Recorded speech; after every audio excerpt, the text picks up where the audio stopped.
The woman known to history as Eva Braun, the longtime mistress and briefly the wife of Adolf Hitler, was born in the Bavarian city of Munich, Germany, on the 6th of February 1912. The second of three daughters, her parents christened her Eva Anna Paula Braun. Eva's father, Friedrich Braun, was a high school vocational teacher, and her mother, Franziska Kronberger, was a homemaker who, prior to her marriage, had worked for a textile firm as a seamstress. In 1908, Franziska gave birth to her eldest daughter, Ilse. In 1915, the Brauns welcomed their youngest daughter, Margareta, whom everyone called Gretel.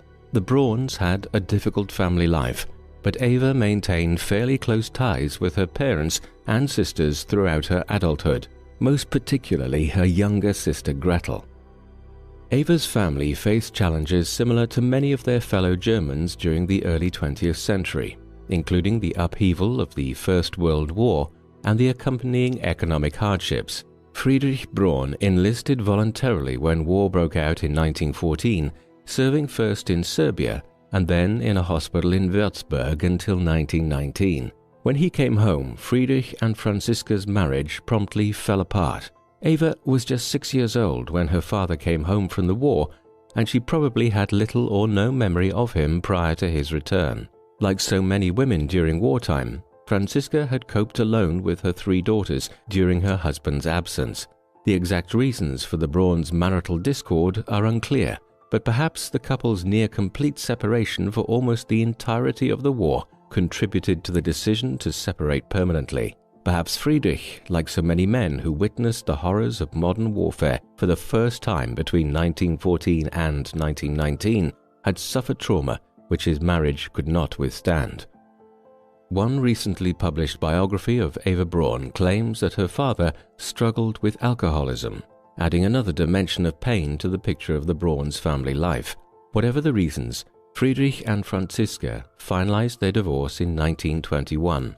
Interestingly, they renewed their marriage only a year later. Some historians believe that her parents reconciled for purely financial reasons. Maintaining just one household during the economically turbulent post-war period in Germany was challenging enough. After a year of trying to maintain two households, Friedrich and Franziska likely decided that they could only afford to support one, and they remarried in 1922. The marital difficulties of the Brauns apparently made their home life extremely tense and fraught. According to Eva's childhood friend, Herta Ostermeier, Eva spent as much time away from home as possible, presumably so she would not have to listen to her father and mother arguing.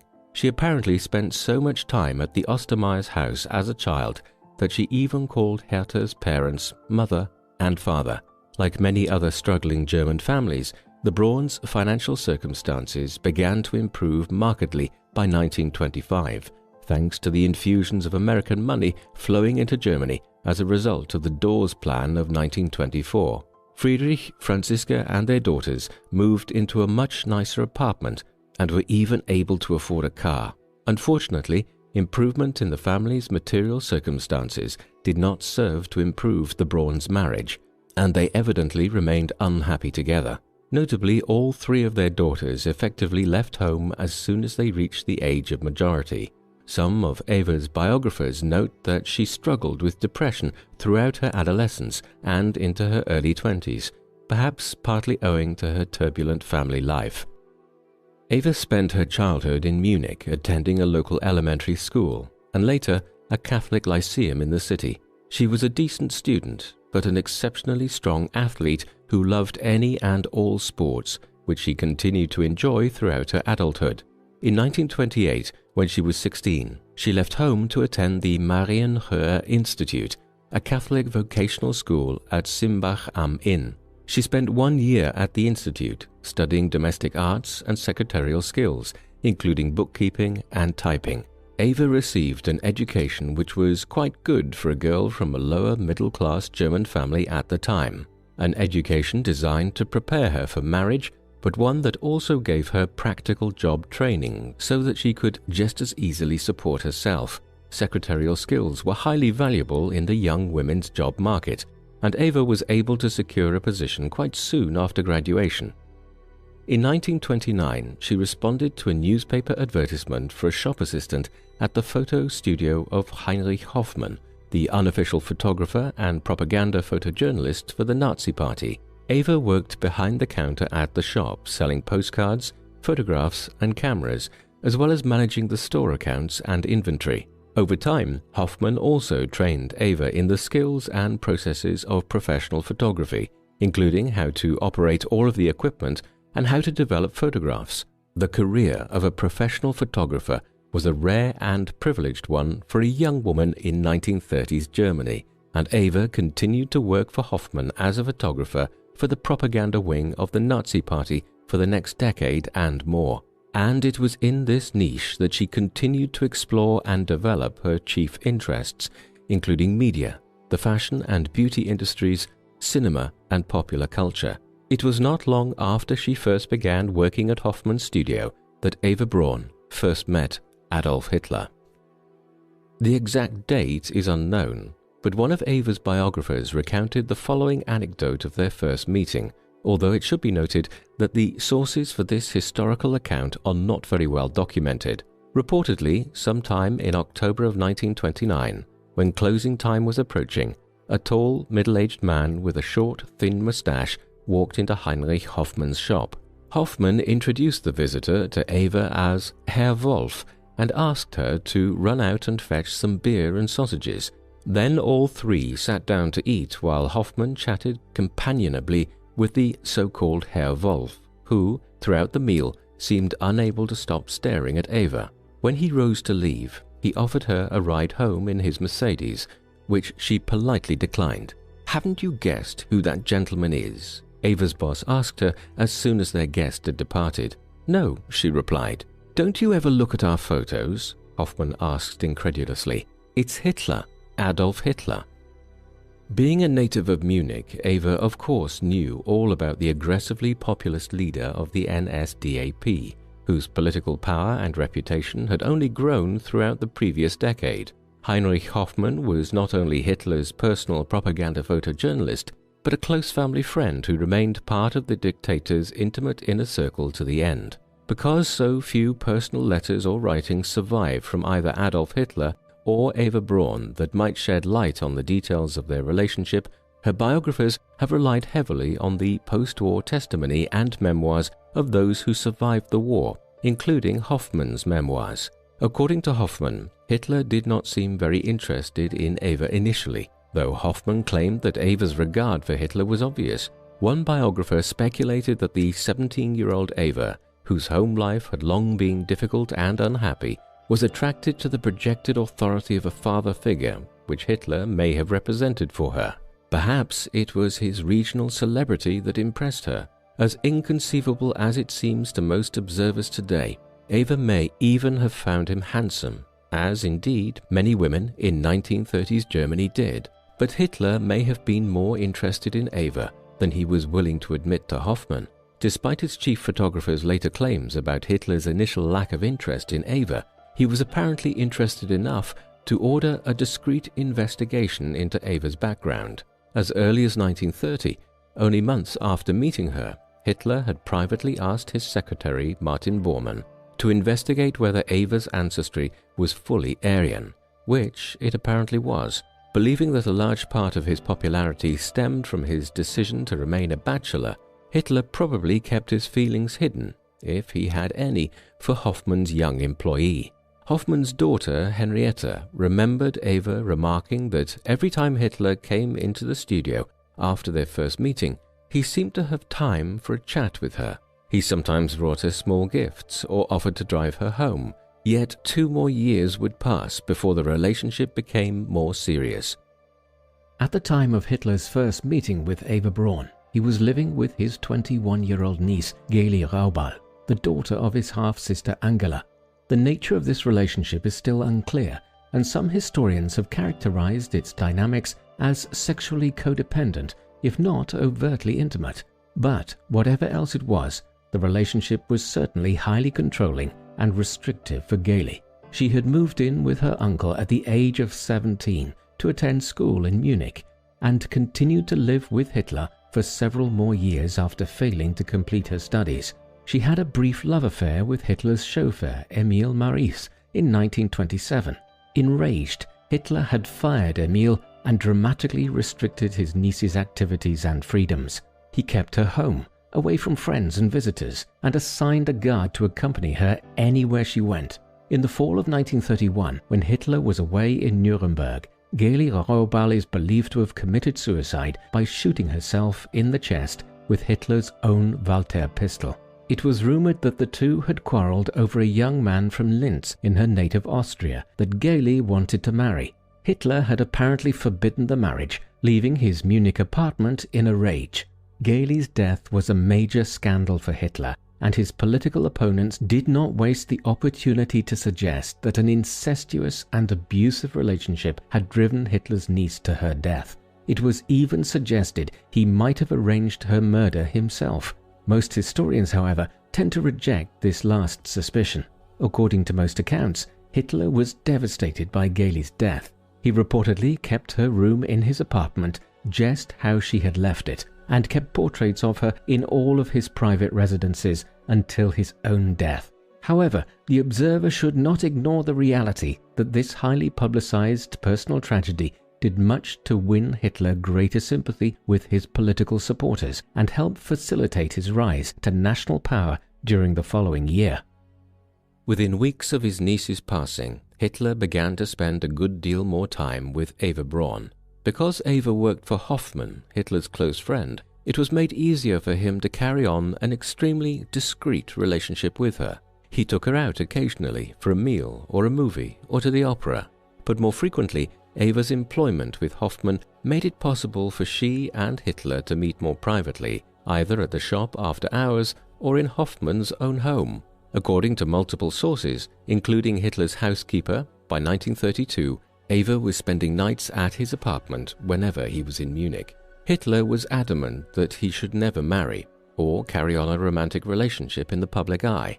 His public persona, carefully crafted over many years, was one of austerity and patriotic sacrifice. Hitler believed that German women supported him politically because they admired his supposed commitment to his people above all else. Additionally, a casual relationship with a young girl half his age was completely antithetical to the official Nazi ideology, which was both highly traditional and family-oriented.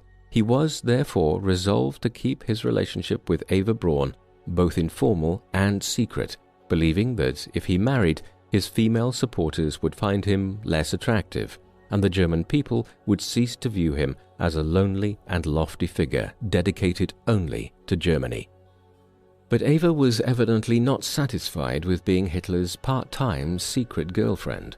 She saw less and less of him during the summer and fall of 1932, when he was deeply engaged in campaigns for the chancellorship and the Nazi Party's election to a majority in the Reichstag. Some historians believe that Eva's disappointment at Hitler's continued absence and her dejection over what she perceived as his lukewarm regard for her led her to attempt suicide sometime during the autumn of 1932. While sources differ on the exact date and some of the minor details of this event, several witnesses and biographers believe that Eva's suicide attempt was a desperate cry for attention from Hitler. Eva shot herself in the chest with her father's pistol and then quickly contacted a certain Dr. Plater for emergency medical attention. Plater was Heinrich Hoffmann's doctor, and some scholars believe that Eva's decision to contact him first was strategic. According to this reasoning, Eva could just as easily have contacted Dr. Martin Marx for help, for whom her sister Ilse worked as a medical secretary. But Eva instead summoned a doctor, perhaps via Hoffmann himself, who would be guaranteed to promptly inform Hitler of what had happened. By the next day, Hitler had returned to Munich and was at Eva's bedside. Upon hearing from the doctor that she had purposely aimed for her heart, Hitler reportedly remarked to Hoffmann that he had not realized how much Eva loved him. Perhaps thinking of his niece Gaily, Hitler said that he was now resolved to take care of the poor child. Indeed, despite his assumption of national power in 1932, Hitler often spent less time in Berlin at the Reichschancellery in the ensuing years than he did in Munich or at the Berghof, his vacation retreat near Berchtesgaden on the Obersalzberg. Whenever he returned to Bavaria from Berlin, whether to Munich or to the Berghof, Eva joined him. She still continued to work at Heinrich Hoffmann's photo studio, but also became an unofficial party photographer herself, selling her photographs of Hitler and other party members to Hoffmann, who paid her extremely well for them, presumably at Hitler's request. Being known as Hoffmann's junior photographer helped Eva to remain close to Hitler in the most discreet fashion possible. Eva was now 21 years old and officially an adult, but she still technically lived with her parents, as most young unmarried German women tended to do. Throughout the years of Eva's relationship with Hitler, it seems to have been Heinrich Hoffmann who provided a wall of respectability around Eva. If she stayed out late, spent the night out, or left suddenly to spend a few days on the Obersalzberg, it may have been Hoffmann's province to reassure any concerned parties that Eva was merely working, accompanying party members as a photographer or secretary. In fact, she frequently did fulfill such roles during her travels with Hitler, especially in the early years of their relationship. Despite the significant amounts of time they spent together, they managed to keep their affair an almost total secret as far as the general public was concerned. They were publicly photographed together only once over more than a decade, at the Olympic Winter Games in February of 1936. In the photo, the two are not even sitting together, and Eva Braun can be seen seated in the row behind Hitler. Indeed, it seems only their family members and closest friends knew about Hitler's girlfriend. When rumors of Eva Braun's relationship with the Führer became known to the German public at the end of World War II, many did not believe them at first, so solid was the wall of silence which had been erected around her. According to multiple contemporary witnesses, even when they were surrounded by friends and family at the Berghof estate, relaxed and well out of the public eye, Hitler and Braun always scrupulously avoided even the slightest displays of affection toward one another. Albert Speer, Hitler's chief architect, armaments minister, and member of the dictator's intimate inner circle, noted in his memoirs that Eva Braun had her own suite of rooms in each of Hitler's residences, including at the Berghof. Yet, he claimed, at the end of the evening's activities, Hitler and Braun would quietly withdraw to Hitler's rooms. The question of a sexual relationship between Adolf Hitler and Eva Braun has long been a matter of speculative curiosity for historians. Most scholars agree that there was an undeniable closeness and intimacy between Adolf Hitler and Eva Braun, but the exact nature of this intimacy will likely never be known for sure. In light of the unparalleled horrors perpetrated by the Nazi regime, it is very difficult for most historical observers to imagine or explore the human facets of his or Eva Braun's lives. Although we understand that such aspects of life are important biographical details, it can be for many people extremely unsettling to confront the humanity in individuals who, because of their deeds and convictions, we can only see as monstrous and repugnant. Biographers and historians have speculated widely. Some imagine that the twisted and hate-filled Hitler must have had some unthinkable sexual proclivities, while others believe instead that he and Eva had a fairly conventional, albeit extremely discreet sexual relationship. One of Eva Braun's most recent biographers, however, claims to have uncovered previously unknown testimony and documentary evidence that the sexual relationship between herself and Hitler was mostly non-existent. According to this chain of evidence, Eva Braun was born with a reproductive condition called Mayer-Rokitansky syndrome, or MRKH, a rare condition which only occurs in approximately 1 out of every 5,000 women.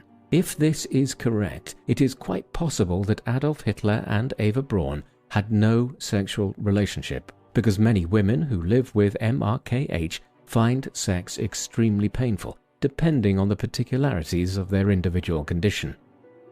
Eva Braun is not alone as the subject of such deeply personal historical speculation. Numerous scholars have also claimed that Adolf Hitler was also born with one or more congenital reproductive conditions. Some historians believe that he had both an undescended testicle and a condition known as hypospadias, in which the urethra appears on the underside of the genitals rather than the tip. It is generally known that Hitler was utterly paranoid about being seen naked, and even refused to allow his private doctors to examine him unclothed.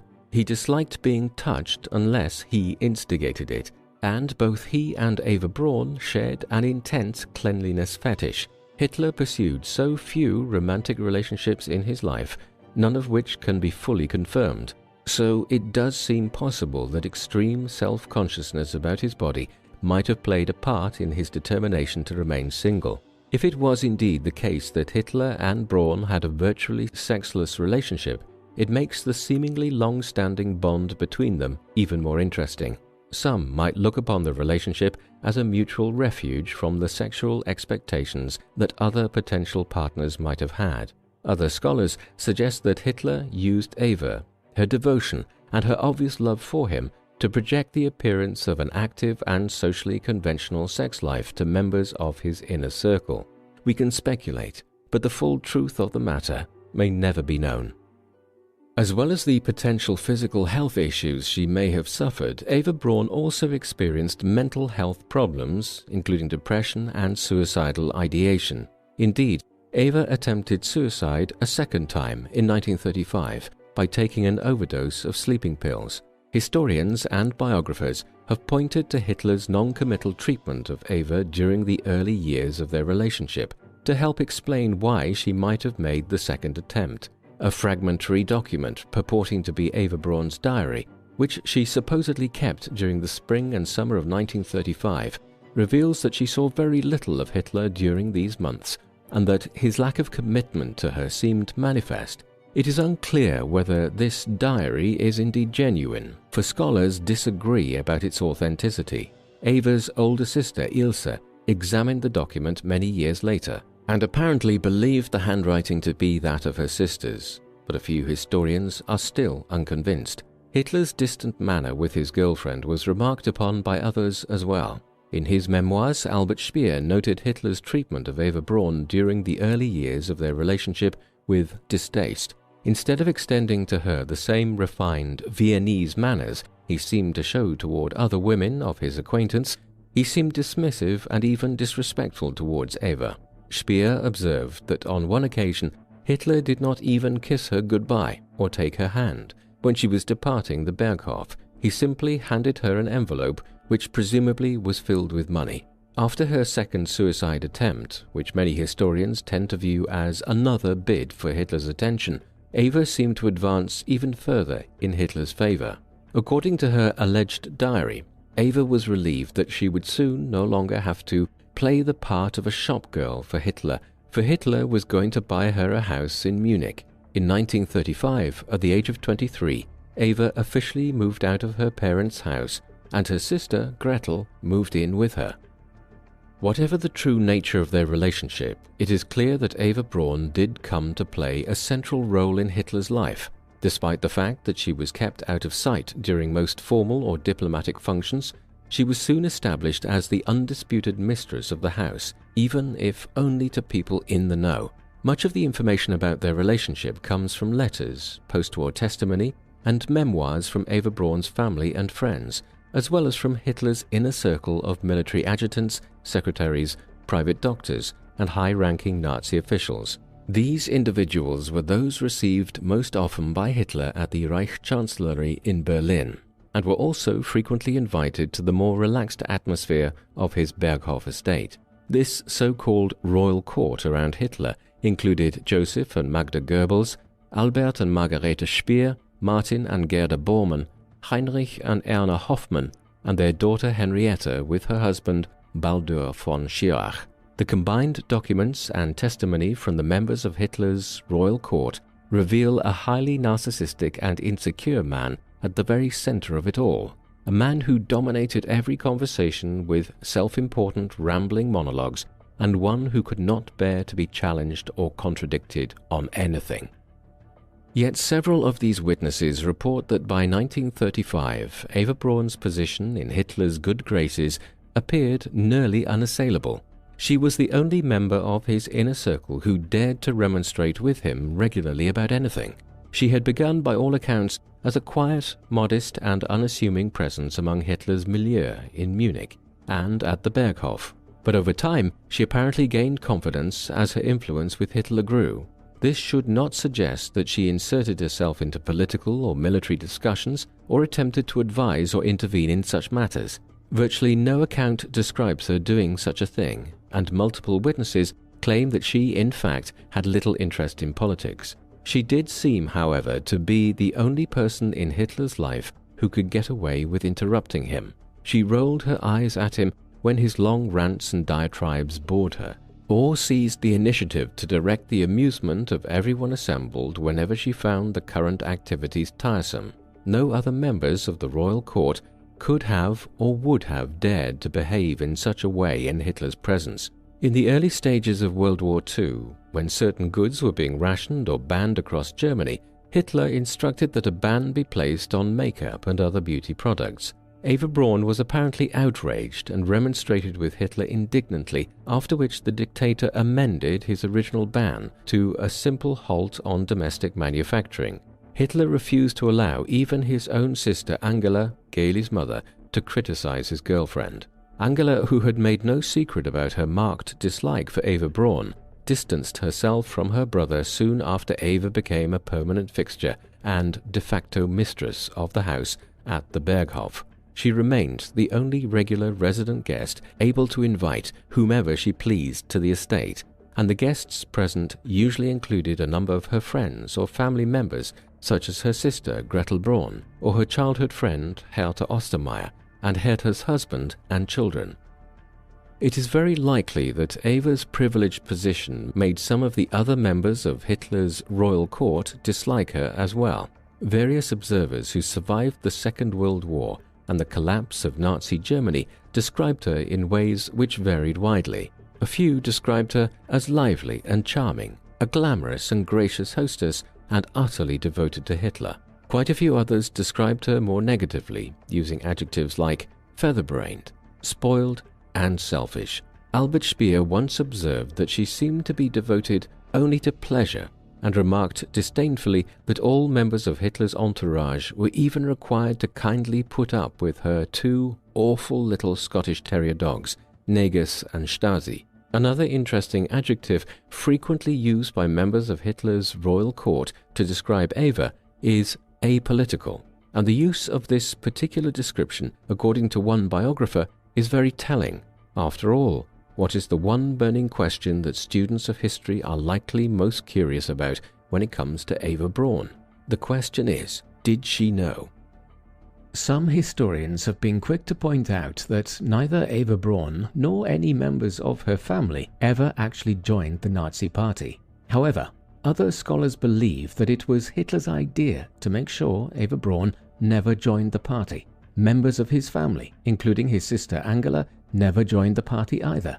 It is possible that Eva never became a member because Hitler wanted to ensure her protection and anonymity as much as possible. Eva's father was the only member of her family to officially join the Nazi Party, and not until as late as 1938. However, one should hesitate to interpret these facts as a sign of reluctance to support Nazism, for there is some evidence to suggest that most members of the Braun family were content to see the Nazi Party's rise to power, as well as content to see Eva enjoy a close relationship with Hitler. Historians generally believe that Heinrich Hoffmann was chiefly involved in providing cover for the relationship between Braun and Hitler, but it is possible that such cover was not needed in the case of the Braun family. Considering the many nights and the more extended periods of time that Eva spent away from home between 1931 and 1935, it somewhat strains credulity to imagine that they did not know or suspect what was going on. Eva Braun did not move into her own residence until 1935, a residence that was purchased by Hoffmann but paid for by Hitler. Eva had worked for Heinrich Hoffmann, a self-advertised supporter of the Nazis, since she was 17, and less than 3 years after she commenced her employment, her younger sister Gretel Braun came to work in Hoffmann's photo house as well. Gretel Braun spent so much time with Eva in Hitler's inner circle, in fact, that she eventually married Hermann Fegelein, SS General and Himmler's liaison to the Führer in 1944. When they were interviewed by one of Eva's biographers, Nerin Gün, During the 1960s, the Braun family seemed not only to have downplayed their difficult family life, but her parents also claimed not to have known anything about the relationship between their daughter and the Nazi leader until many years later. They claimed only to have met him once, by chance, when they saw Hitler and Eva together in a Munich cafe. In light of the facts, however, these claims are rather unconvincing. Two of their daughters spent several years working for a prominent Nazi photographer. They spent years as part of Adolf Hitler's intimate social circle, and much of this took place in Munich, right under their noses. The claims of distance between Eva's family and the Nazi regime are weakened further by the knowledge that as the city of Munich faced bombings and destruction toward the end of the war, Eva's parents and siblings were quick to flee to Hitler's Berghof estate for safety. One member of the Braun family, however, gives the distinct impression of an earnest attempt to distance herself from both the Nazi Party and Eva's relationship with Hitler. Eva's elder sister, Ilse Braun. Ilse was the first to leave home at age 21. The same year that Eva went to work for Heinrich Hoffmann, Ilse went to work as a medical secretary for Dr. Martin Marx. Not only was she employed by Dr. Marx, but she lived with him for 8 years, from 1929 to 1937. It is unclear whether Ilse was simply given room and board in her employer's house, or if the two actually lived together in the romantic sense. But whatever the case, Ilse Braun flatly refused to quit her job despite her sister Eva's attempts to persuade her. Presumably, Eva's issue with Dr. Marx was that he was Jewish. While Eva and Gretel were becoming entrenched in Nazi social circles, their elder sister was quietly living and working with a Jewish doctor. Such a thing, in fact, became illegal following the establishment of the Nuremberg laws in 1935.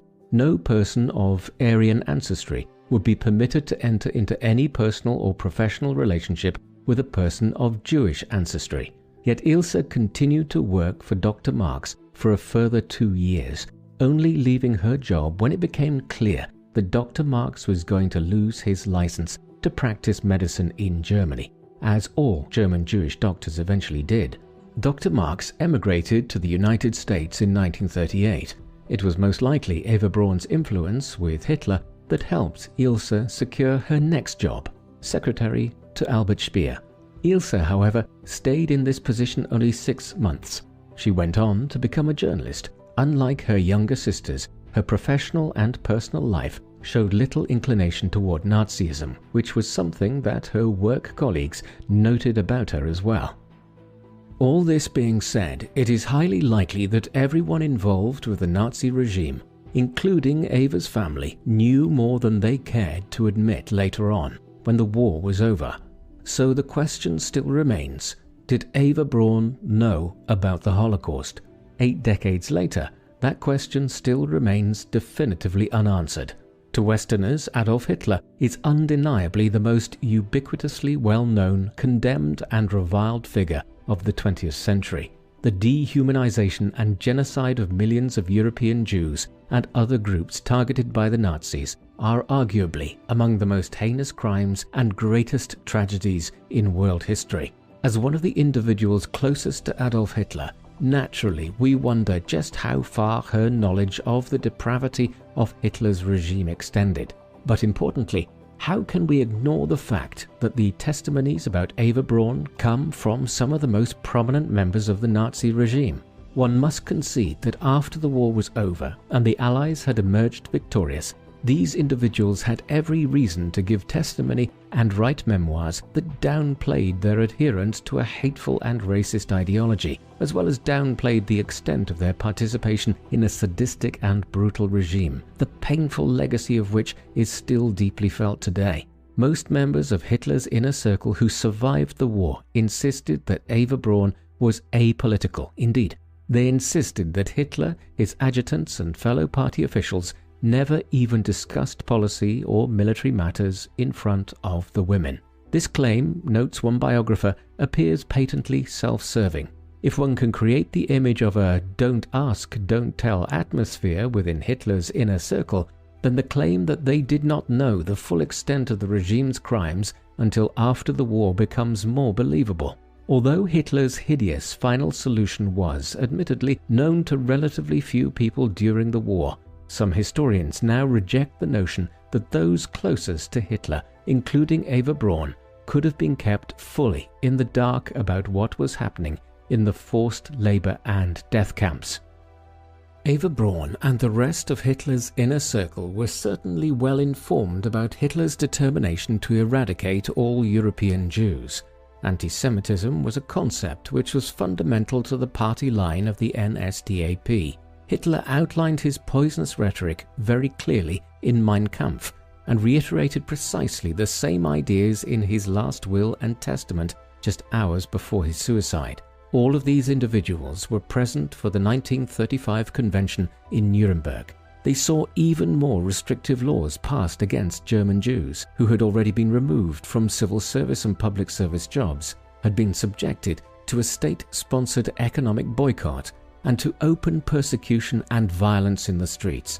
None of them raised their voices in protest when the civil rights of German Jews were revoked, when they were reduced to segregated communities, or subjected to inhumane treatment and conditions. And far from the image of a don't ask, don't tell atmosphere, some historians now suggest that the blurred lines between Hitler's public and private lives made such compartmentalization highly unlikely. The fact is, they insist, Hitler did not compartmentalize his public and private lives at all. Many of those he worked most closely with as Führer were also his close friends and their female counterparts, far from being sheltered from the realities of Hitler's regime, were in fact just as deeply committed to National Socialism and its rabidly anti-Semitic elements as Hitler and his high officials were. Magda Goebbels, Ilse Hess, Emmy Goering, these women were official card-carrying members of the Nazi Party since the early 1920s.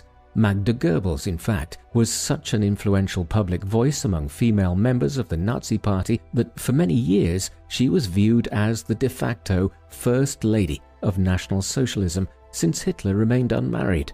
Why would the husbands of these women, or Hitler himself, bother to work so hard to keep them ignorant of developments which they seemed always to have supported? Hitler's habit of governing events from afar, of issuing policy and military orders in the same environment in which he entertained his friends, most of whom were also his colleagues, brings the claims of his collaborators' lack of knowledge into serious question. We are left with the terrible and chilling notion that those closest to Hitler, including Eva Braun, may well have known the full extent of the crimes of the Nazi regime and found it possible to turn their faces coldly away from the inhumanity which they had helped to nourish. For indeed, their support for Hitler's authority may have been the overriding reason for their privileged positions in his intimate inner circle. Hitler was notoriously insecure and sensitive to criticism, and those closest to him tended to remain in his good graces if they never challenged or contradicted him. Heinrich Hoffmann's daughter Henriette von Schirach recounted an anecdote of just such an occasion in her memoirs. Reportedly, she and her husband Baldur, who had been named Reichsstatthalter and Gauleiter of Vienna, had remonstrated openly with Hitler while in company at the Berghof during the summer of 1943. Baldur had insisted that Hitler must end the war, which was going very badly for Germany, thanks to the heavy bombing of German cities by Allied planes. Henrietta also claimed to have further challenged Hitler by condemning the deportation of Jewish women in Holland, which she witnessed. Enraged, Hitler had apparently screamed back, "You are being sentimental. What do you care about Jewish women in Holland?" Despite the fact that she was the daughter of one of Hitler's closest and oldest friends, Henriette von Schirach and her husband were apparently never invited to the Berghof again following this confrontation. Again, many of these anecdotes must be treated with skepticism and with an eye to the motivations of their writers.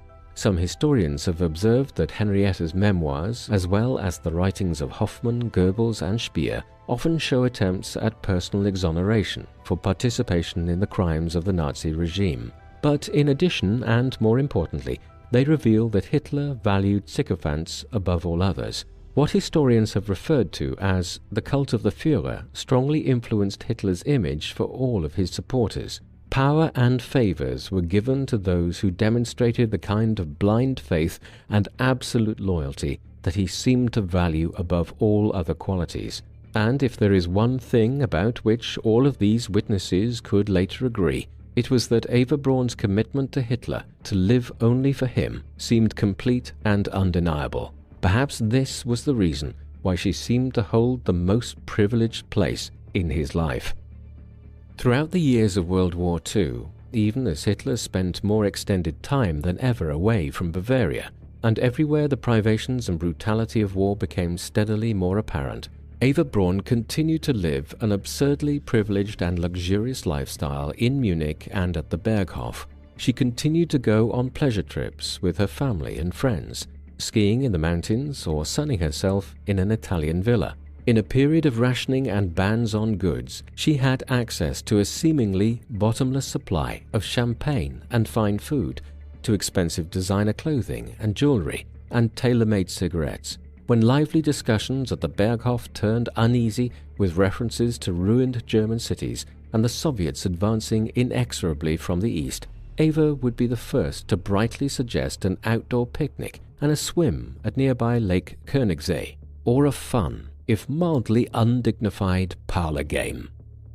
Ironically, Eva Braun, the unofficial First Lady of Nazi socialism, was the very antithesis of the party's official conception of the ideal woman. Far from being the plain, traditional, thrifty matron of virtuous domesticity, Eva Braun was fashionable and cosmopolitan. She was not at all domestic. She wore makeup and bleached her hair. But one biographer has suggested that it was precisely this kind of behavior that may have motivated Hitler to continue projecting confidence in a future victory. Goebbels, who was perhaps just as blindly loyal to Hitler, wrote admiringly of Eva Braun's determination to live as if nothing would change, and praised what he viewed as her efforts to keep Hitler's spirits high.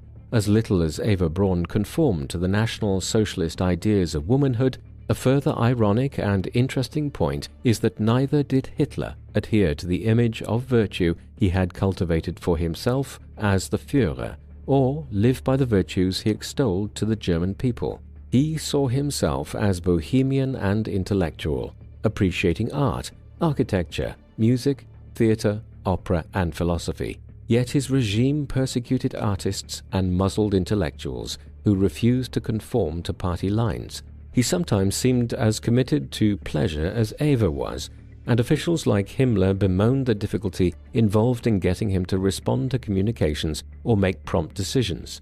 Hitler's habit of governing from afar, whenever he felt like it, seems striking coming from a person who demanded hard work, conscientiousness, and sacrifice from the German people. Additionally, Hitler's ideology strongly stressed the virtues of marriage and many children, both of which he assiduously avoided while keeping his socially unconventional girlfriend a secret. What we are left with is a vision of hypocrisy, of power, decadence, and privilege purchased at the cost of unthinkable crimes. But there is reason to believe that Eva Braun herself wanted both marriage and children. Very few of her writings survive, but examination of the many surviving photos and home movies she recorded give the observer an impression of deep and wistful yearning. Eva often filmed and photographed Hitler with children, usually the children of visiting guests. It is true that she sold many of these pictures to Heinrich Hoffmann as they were useful in projecting a nurturing and fatherly image of the Führer in Nazi propaganda. But it is also known that Eva preserved many of these images for herself in a personal album. These photographs and home movies hint at Eva Braun's sadness that she and Hitler, for whatever reason, could not marry or have a family. 1943 saw Hitler's longest absence from Bavaria yet. During the campaign on the Eastern Front, Hitler spent most of his time at his command center in Poland, monitoring the invasion of Russia. Yet Eva Braun was still enjoying the good life in Bavaria. She even went on her annual vacation trip to Italy that year. While he was away in Poland, Hitler reportedly telephoned Eva every night around 10 o'clock. By the summer of 1944, the chances of victory for Germany had begun to seem increasingly remote. Henrietta von Schirach recalled advising Eva that when Germany's defeat finally came, she should go into hiding. Eva had apparently responded, "Do you think I would let him die alone? I will stay with him until the last moment. No one can stop me." Adolf Hitler and Eva Braun had both made their wills and planned a double suicide as early as 1944 should Germany's defeat prove inevitable. These plans were made following the attempted assassination of Hitler on the 20th of July. He had provided financial support for Eva in his previous will, but his last will and testament referred directly to Eva's enduring loyalty and friendship. It was for these reasons, he claimed, that he had finally decided to marry her before they ended their lives together. Indeed, when Hitler retreated into the Führer bunker beneath the garden of the Reichschancellery, Eva Braun resolutely joined him there, traveling from Bavaria to Berlin, even though the Russians would overrun the city within days. Eva Braun spent the last few days of her life underground with Hitler and a select few members of his inner circle. Mentally, Hitler himself continued to unravel as the end approached. He alternated between bouts of rage at all of the traitors who were now turning their backs on him and desperate delusions that he might possibly find the means to launch one last grand counterattack that might forestall defeat. Eva, however, behaved much as she had always done. She dressed and groomed herself to please Hitler and tried to raise his spirits however she could. When the mood of the company in the bunker grew morose, she handed out champagne, put some music on the record player, and suggested that those assembled should dance and enjoy themselves. In the early morning hours of the 29th of April 1945, Adolf Hitler and Eva Braun were married in the bunker with Joseph Goebbels and Martin Bormann as witnesses. The short wedding was followed by a brief champagne breakfast with those still remaining in the bunker. The following day, on the afternoon of the 30th of April, Hitler and Braun said goodbye to their companions and retired to the privacy of Hitler's study. Some witnesses reported hearing a gunshot from within. When they entered the study, they found Eva Braun slumped over a sofa. She had bitten into a cyanide capsule. Hitler had tested the poison for efficacy just 2 days before on his own pet dog Blondie. Hitler had bitten into a cyanide capsule as well, and then shot himself in the head with his own pistol. According to Hitler's wishes, their bodies were taken out of the bunker into the garden behind the Reichschancellery, doused in gasoline, and burned. The Soviets were able to identify their bodies using dental records, and the remains of both Hitler and Braun were buried near Magdeburg. Some decades later, their remains are believed to have been re-exhumed by the Russians, cremated once more, and the ashes scattered in the Elbe River. Biographies of Eva Braun are scarce compared to the numerous volumes that have been written about Adolf Hitler, who remains one of the most infamous figures in world history. In fact, Eva Braun continues to be a rather shadowy historical figure, which is surprising considering the degree of her closeness to Hitler himself. Perhaps it was because he took such pains to cloak the relationship in silence. Additionally, all of Hitler's and Braun's documents were destroyed, according to their wishes, after their deaths, with a few exceptions. Before saying goodbye to her sister Gretel, Eva had given her collection of photographs, home movies, and apparently a collection of letters that she and Hitler had written to one another over the years. Heavily pregnant and trying to get to safety after her husband, SS General Hermann Fegelein, was executed for desertion, Gretel entrusted the cache of documents to a man who appeared to be a fellow German refugee, but who was, in fact, an American agent. Eva Braun's photographs and home movies now reside in the American National Archives in Washington, D.C. However, when the collection was received, no letters were found among the documents. This chain of events is both disappointing and very interesting to historians. The fact that Eva Braun was willing to allow these documents to remain intact, seemingly in defiance of Hitler's wishes, might indicate that she wished their contents to become known. Because the rumored letters were never found, we cannot imagine what it was she may have wanted others to know.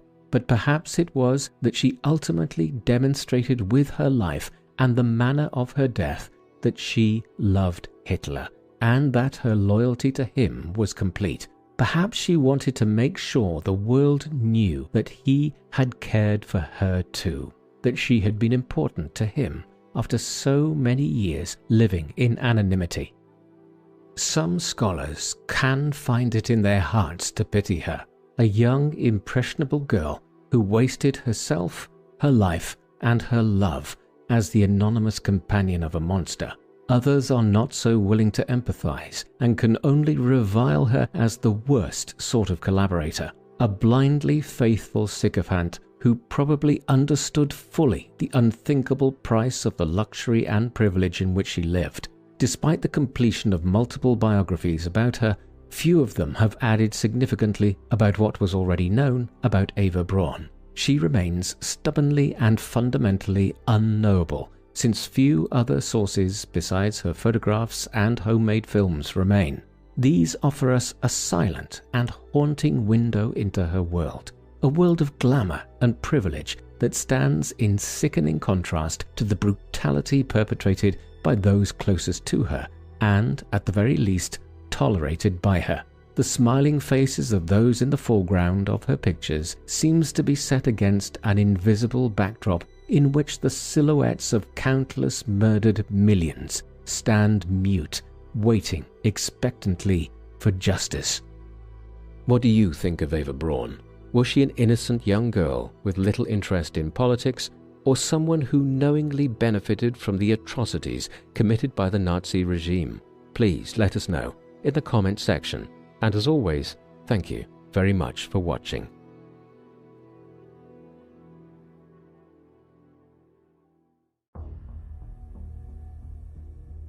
The woman known to history as Magda Goebbels was born on the 11th of November 1901 in the capital of the German Empire, Berlin. Her father was Oskar Ritschl, a prominent building contractor and engineer, and Magda's mother was Augusta Behrendt.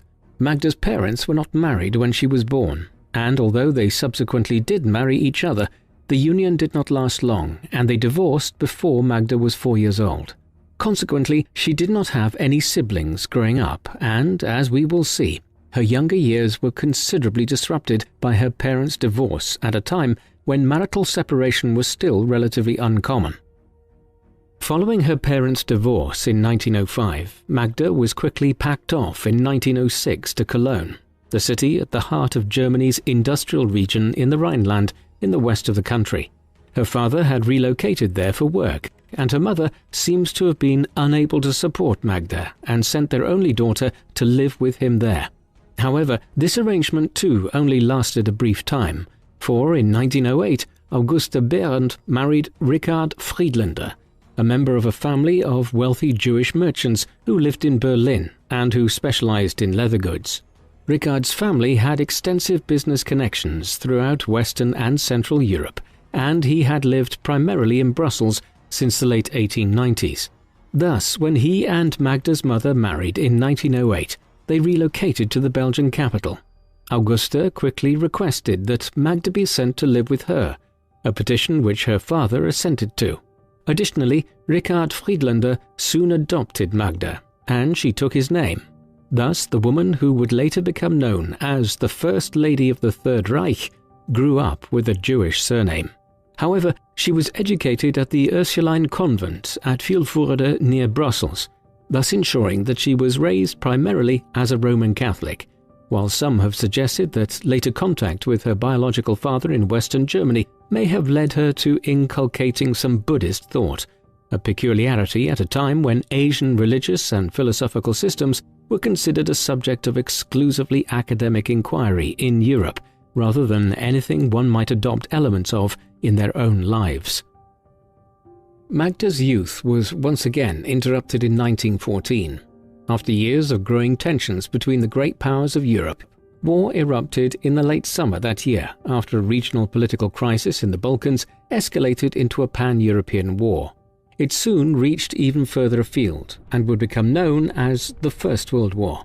In Europe, it pitted Magda's native Germany, the Austro-Hungarian Empire and the Ottoman Empire against Britain, France and Russia initially, though the latter would soon be joined by Italy and the United States, tipping the balance against the Central Powers as the alliance led by the governments in Berlin and Vienna became known.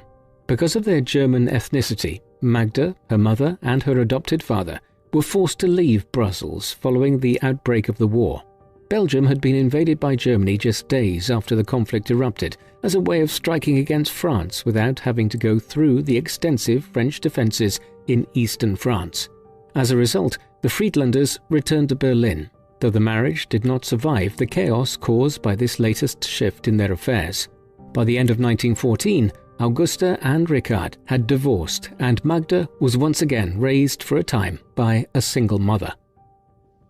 Back in Berlin during the war, Magda became friends with Lisa Arlosarov, a member of a family of Ukrainian Jews who had migrated to Germany in 1905 following an anti-Semitic pogrom against the Jewish community in their part of what was then the Russian Empire.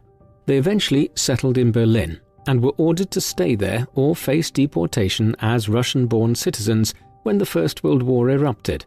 Through Lisa, Magda would soon meet her brother Chaim, a passionate socialist and Zionist who was increasingly in favor of the idea of the Jewish people returning to the Levant and establishing a new Jewish state in Palestine. As the war was drawing to a conclusion in 1918, and it became clear that the Central Powers of Germany, Austria-Hungary and the Ottoman Empire would lose, this desire to establish a new Jewish state in a region which had formed part of the Ottoman Empire, but which would now possibly become available for this Zionist project, became more plausible. Eventually, in the course of the late 1910s, Chaim and Magda entered into an intimate relationship, further suggesting that Magda was not possessed of the severe anti-Semitic feelings which many Europeans were in the first half of the 20th century. While Magda was seemingly not anti-Semitic, at least not in her youth, many in Germany were, and the loss of the First World War in November 1918 provided a conduit for this anti-Semitic feeling to expand further. As the war came to an end, Germany and many other countries across Europe descended into chaos.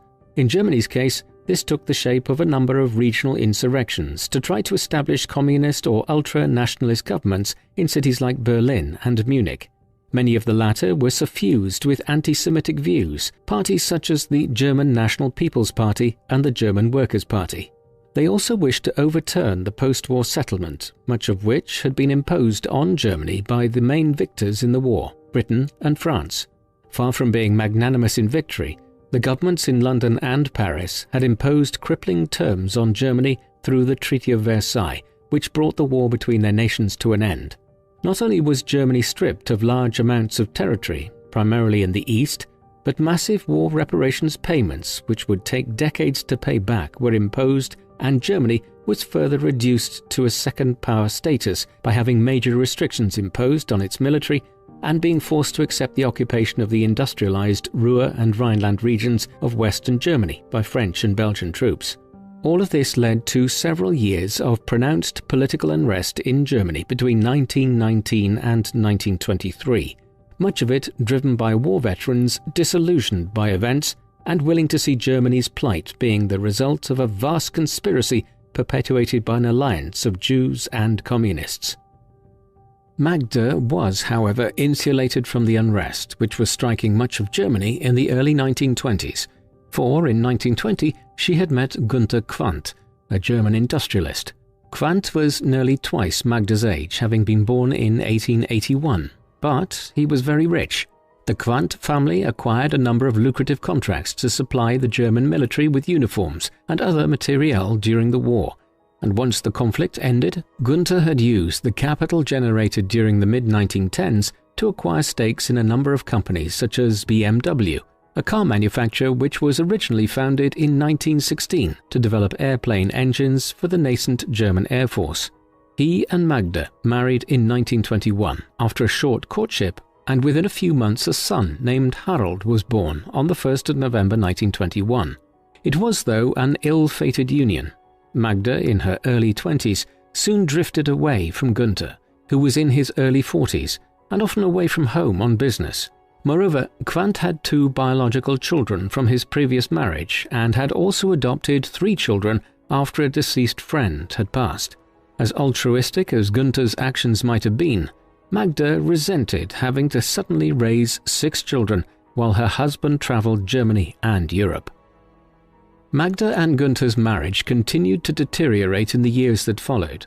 By the mid-1920s, she was handing over much of the responsibility for raising the children to their extensive household staff, while she engaged in a busy social life. Once the political turmoil of the early 1920s subsided in Germany, Berlin emerged as the cultural capital of the continent, and as a smart, well-educated young woman with no financial limitations, Magda was anxious to enjoy what the city had to offer. She was also soon engaged in extramarital affairs, which were relatively easy to cover up while her husband was out of town.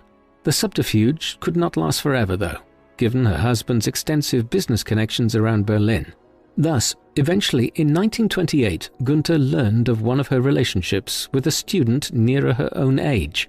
He promptly initiated divorce proceedings. In order to finalize the split quickly in 1929, he agreed to a large financial settlement, which effectively meant that Magda became a financially independent and newly divorced young woman at the age of 27. The divorce agreement also stipulated that Magda would raise the only biological child she had with Günther, Harold, until he was 14 years old in 1935, after which he would be sent to learn the family business under the tutelage of his father. Magda's first marriage was not the only thing which was collapsing in the late 1920s. While Germany's politics had been tortuous back in 1921 when she had married Günther, it had recovered substantially in the mid-1920s, entering a period of new prosperity and social cohesion driven by an international economic boom, one which has led economic historians to characterize the 1920s as the Roaring Twenties. As Germany's war reparations payments became manageable, the economy stabilized and people returned to work. The support that groups like the Freikorps and other ultra-nationalist organizations had enjoyed in the immediate aftermath of the First World War dried up. A sign of this was seen in one of the most prominent groups in southern Germany, the National Socialist German Workers' Party, or Nazis. These were founded in the city of Munich in Bavaria back in 1920 and had gained a substantial enough following in the area during the tumultuous years of the early 1920s.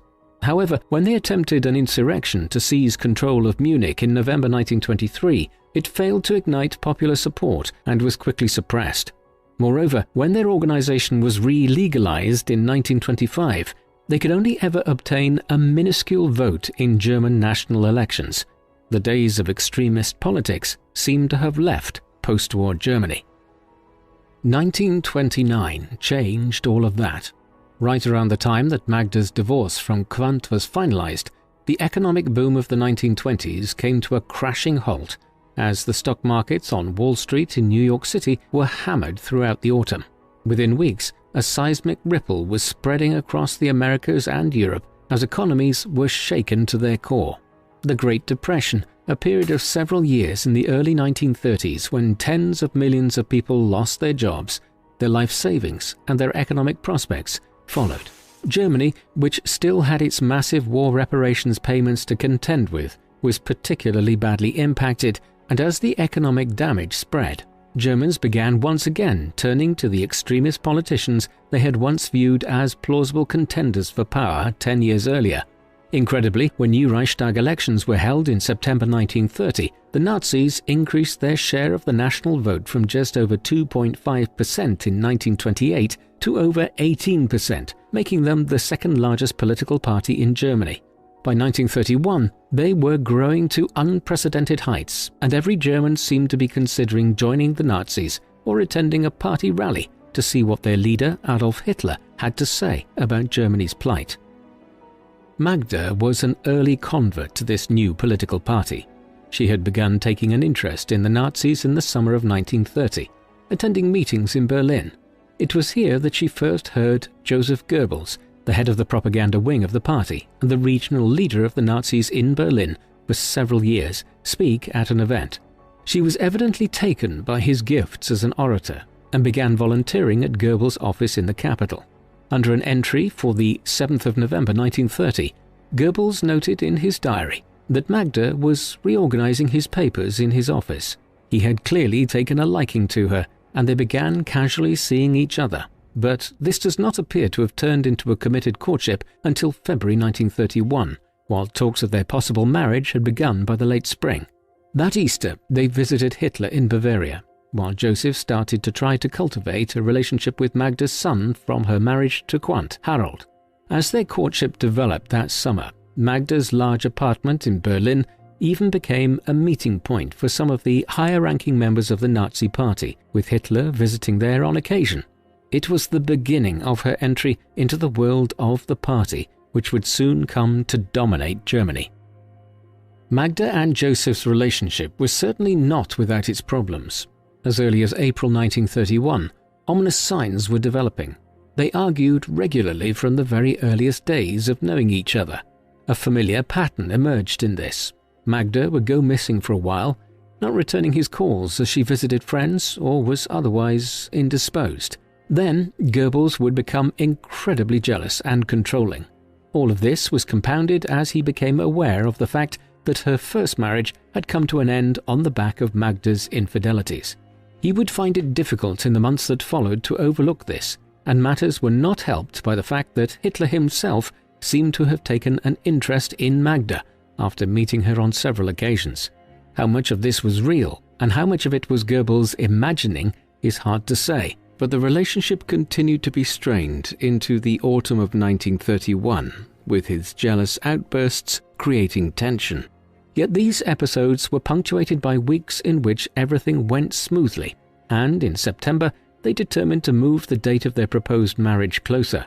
Part of the reason for this, as biographers of Goebbels have noted, was that a peculiar arrangement was developing whereby Hitler was as anxious to have his propaganda chief and Magda marry as Joseph or Magda themselves were. For Hitler, whose sexual relationships were always of a peculiar nature, the couple would act as a kind of alternative first family within the Nazi hierarchy, removing the necessity of him marrying any time soon himself. Whatever the exact reasons for all this, we do know for sure that Magda and Joseph determined to marry sooner rather than later that autumn and moved the date forward to December 1931. Magda personally asked Hitler to act as the witness at their wedding, to which he agreed. Despite all this, several blazing arguments occurred between her and Joseph in the late autumn, one brought on by Joseph's discovery that Magda had been born out of wedlock, an issue which still carried a significant social stigma in the 1930s. On another occasion, Joseph was introduced to Magda's ex-husband Gunther Quandt, who had also decided to join the Nazis in the early 1930s, and whose business dealings would benefit enormously from becoming a member of the party in years to come. Goebbels expected to dislike him, but was surprised not to. Instead, a few days later, it was a few ill-thought-out words between he and Magda which triggered yet another argument. One would think that the signs were clear that the marriage should not go ahead, but Hitler wished for them to marry, and by the early winter, Magda knew that she was pregnant.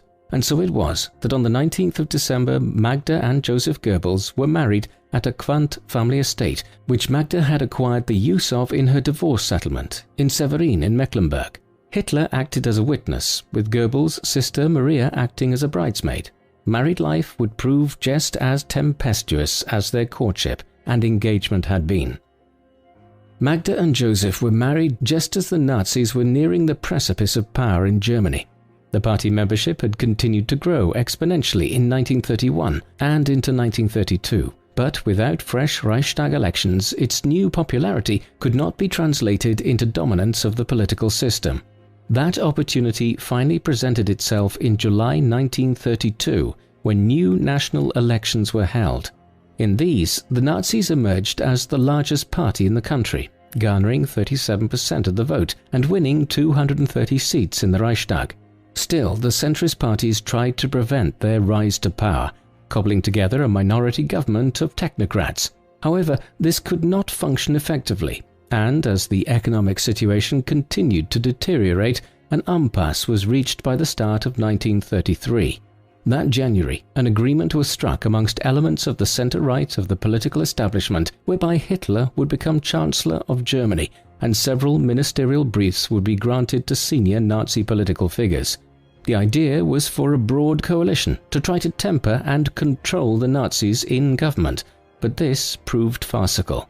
Within weeks, Hitler, Goebbels and others monopolized power in the hands of the Nazis by engineering an artificial political emergency and using it as the basis for the passage of laws allowing them to rule by decree. By the summer of 1933, the German Republic was effectively dead, and in its place, a one-party fascist state ruled by the Nazis had emerged. The ascent of the Nazis to power in the first months of 1933 completely changed the dynamics of Magda's life. In mid-March, Joseph was appointed as Minister for Public Enlightenment and Propaganda. He was now in charge of a vast array of aspects of German life. At its heart, the ministry's goal was to indoctrinate the German people into the ideology of Nazism, with its goals of reaching back to a mythical time when the German people had been pure and immensely powerful. In order to do this, Goebbels and his officials were determined to highlight that Nazism's success was confronted by many enemies, particularly the Jewish people and the communists, who were in league with each other to try to destroy Germany. Through the Ministry of Public Enlightenment and Propaganda, Goebbels would deploy everything from radio broadcasts and films in the cinema to posters and newspaper slogans in the years ahead to try to mold the German people into Nazism's image, uniting the nation for a coming war of revenge for what had happened in the First World War. This position made Goebbels one of the most powerful figures in Germany overnight, and Magda became an influential figure herself within Berlin society as a consequence. While her husband was running the propaganda wing of the Nazi state, Magda became something of a poster woman for Nazi ideology towards women. This was backward-looking. It argued that the place of German women was in the home, raising the Aryan soldiers for the wars to come to ensure German domination of Europe. Thus, for instance, German women were precluded from working in certain sectors of society such as higher education from the mid-1930s onwards, and this was gradually expanded in the years that followed to include senior roles within the medical field, nursing excluded, and within politics. Admittedly, though, it should be noted that this was hardly unique in Western society at the time, and many supposedly developed countries still did not even allow women to vote in the 1930s. However, there is no doubting that the Nazis had a regressive attitude towards women's rights. Instead of working, the idealized Nazi German woman should focus her energies on being a wife and mother, and facilitating her children's education and her husband's career. Magda was prominent in promoting this ideal. Shortly after the Nazis seized power, she stated, quote, "German women were excluded from 3 professions, the army, as elsewhere in the world, the government, and the judiciary. If a German girl must choose between marriage or a career, she will always be encouraged to marry, because that is what is best for a woman." Thus, Mrs. Goebbels became a figurehead of Nazi ideological attitudes towards women from early on in the regime's time in power. She was also considerably involved in the National Socialist Women's League. This was established in October 1931 in response to claims that the Nazis did not appeal enough to female voters. However, once the party seized power, it evolved into an instrument to promote Nazi ideological ideas concerning women's role in society. It fostered the Nazi ideological view of women and organized lectures and events to promote these. Magda appeared at many events of the League as the figurehead of the Nazi female leadership. The League also published a magazine, the National Socialist Women's Monitor, which bizarrely interspersed articles offering advice to German women on housekeeping and motherhood, with pieces designed to promote the idea of Germany acquiring new lands in Eastern Europe and the development of a Greater Germany. Magda Goebbels featured in several issues over the years. Overall, the reach of the League was extensive, with over 2 million German women being members by the late 1930s, and with the National Socialist Women's Monitor having a circulation of 1.9 million copies by that time. All of this amounted to Magda becoming a kind of pseudo-First Lady of the Third Reich during the 1930s. Many of the senior members of the Nazi regime were either not married or had home lives which did not lend themselves well to being under the public gaze. Hitler himself was a bachelor. From the time that he became Chancellor of Germany, he was involved in an increasingly committed relationship with a photographer named Eva Braun, but the relationship was strained in its own way. Braun was over 20 years younger than the Nazi leader, and she had attempted suicide at least once early on in their courtship. As such, Hitler determined not to marry her during the 1930s, and they did not have children. In the face of this, Magda was often conceived of by German society at the time as a kind of surrogate First Lady, and indeed by the late 1930s, she was the recipient of a steady stream of correspondence from women all over Germany, petitioning her on a range of matters in much the same way in which a First Lady would often be within other countries. This impression of Magda was also partly driven by the prominence which she had as a mother within the regime. The Goebbels ended up having 6 children in the first 9 years of their marriage. Magda had already been pregnant when she and Joseph were wed, and in 1932 she gave birth to their first child, a daughter named Helga. 5 more children followed, 1 son and 4 more daughters. These were Hildegard in 1934, Helmut in 1935, Holdine in 1937, Hedwig in 1938, and finally Heidrun in 1940.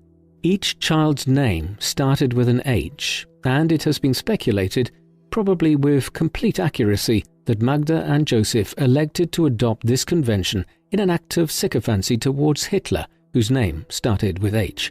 As they grew up, the Goebbels' children became surrogate first children within the Third Reich, in much the same way that Magda had become a pseudo-First Lady in the absence of Hitler being married. Already by 1937, Helga and Hildegard, the 2 eldest of their children, were being photographed at Nazi Party events, and this tendency only increased over the years. Often it had a deeply sinister edge. For instance, in 1939, Joseph Goebbels filmed his children in a playful family scene, which was subsequently used in a Nazi propaganda video to promote the idea that handicapped or disabled children should be euthanized. Later, when the Nazis enveloped Europe in war, the Goebbels' children were used dozens of times per year in films and photo opportunities to show how normal life was continuing in Germany despite the conflict in France and Eastern Europe. Throughout these years, as they were rising to become the face of Nazi family values, Joseph and Magda were also benefiting financially from his rise to power. On top of his ministerial salary and other prerequisites, Goebbels received an extensive allowance from the Nazi Party, which Hitler had personally sanctioned. This allowed them to finance the purchase of a large mansion in the exclusive suburb of Wannsee outside Berlin. By 1936, a motorboat, a Mercedes sports car, and a limousine had been added to the mix. Then Joseph sold the future contract rights to publish his extensive diaries to the Nazi Party's publishing house, Air Verlag. The contract stipulated these would be published 20 years after his death, in return for which Goebbels received a one-off payment of 250,000 Reichsmarks and 100,000 marks every year thereafter. With all of this newfound wealth, Magda was able to begin ostentatiously decorating the villa in Wannsee, and the house became the scene of many lavish parties held for the Nazi top brass in the capital from the mid-1930s onwards. A summer home on the riverine island of Schwanenwerder, not far from Berlin, was also acquired, while in addition Joseph acquired a smaller house in the capital. In time, other homes were acquired elsewhere across Germany. The family needed for nothing when it came to their children and enjoyed the robust trappings of wealth which Joseph's position afforded them following the Nazis' seizure of power. Yet all was not marital bliss. The primary reason why Joseph obtained a second house in Berlin was to use it for his very many extramarital affairs, a large number of which were with the actresses who were employed in his propaganda films. One in particular became a cause of scandal. In 1937, Joseph began seeing Lida Barova, a Czech actress who had moved to Berlin a few years earlier. By this time, the fights which had punctuated the Goebbels relationship at regular intervals from before they were ever even married had begun to weigh on both parties, and often when he was home from his admittedly extensive work commitments, he and Magda would sit in silence, rather than risk the possibility of a new argument. Magda was not innocent herself in any of this, and she had also had an affair with a zealous Nazi, Kurt Lüdecker, in 1933. before he fled Germany shortly afterwards, having come under suspicion by the party for his links to the leadership of the SA, the paramilitary wing of the Nazis, whose top figures were purged in 1934. These affairs were problematic, but when Joseph started seeing Barova, he went so far as to be seen in public with her. For one of the country's senior ministers, it wasn't long before word of this got around, and Magda became aware of what was happening. When she did, she turned to Hitler for help, and on the 15th of August 1938 met with him to discuss the situation at length. The following day, the Führer had a meeting with Joseph, whereat he demanded that he end the affair. But, in a rare act of defiance, Goebbels didn't do so, despite agreeing to. Things only became more strained thereafter. When Kurt Hanke, one of Goebbels' senior staff members, became caught up in the quarrel between his superior and his wife, Magda and he ended up having a brief affair themselves. By the late autumn, Hitler had decided to make a dramatic intervention. He effectively put Hanke on leave and sent him away from Berlin, while he had the secret police, including the Gestapo, start following Barova constantly around the capital. By the end of the early winter, she was so disturbed by this that she stopped making public appearances and fled back to Prague a few weeks later. To smooth over public opinion, a family photo of the Goebbels and their children, with Hitler standing between Magda and Joseph, was taken in October 1938 and widely distributed. The idea was clear.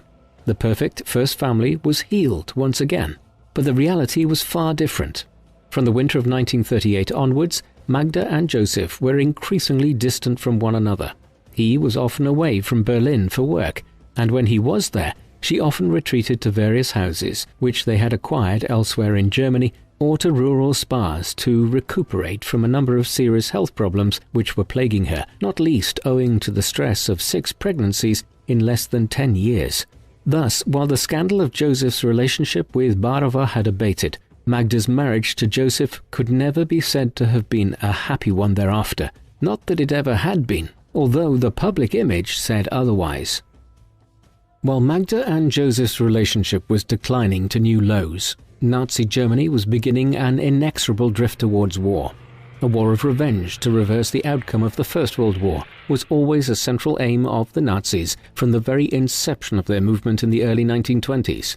Once they seized power in 1933, they began preparing for this eventuality. Firstly, the country began to remilitarize extensively from early 1935 onwards, when Hitler and other senior figures within the German armed forces, the Wehrmacht, made it clear that they intended to begin conscripting in the region of 500,000 soldiers. This was a clear and egregious breach of the terms of the Treaty of Versailles, which had brought the First World War to an end, and which stipulated that Germany henceforth was to restrict its armed forces to 100,000 men.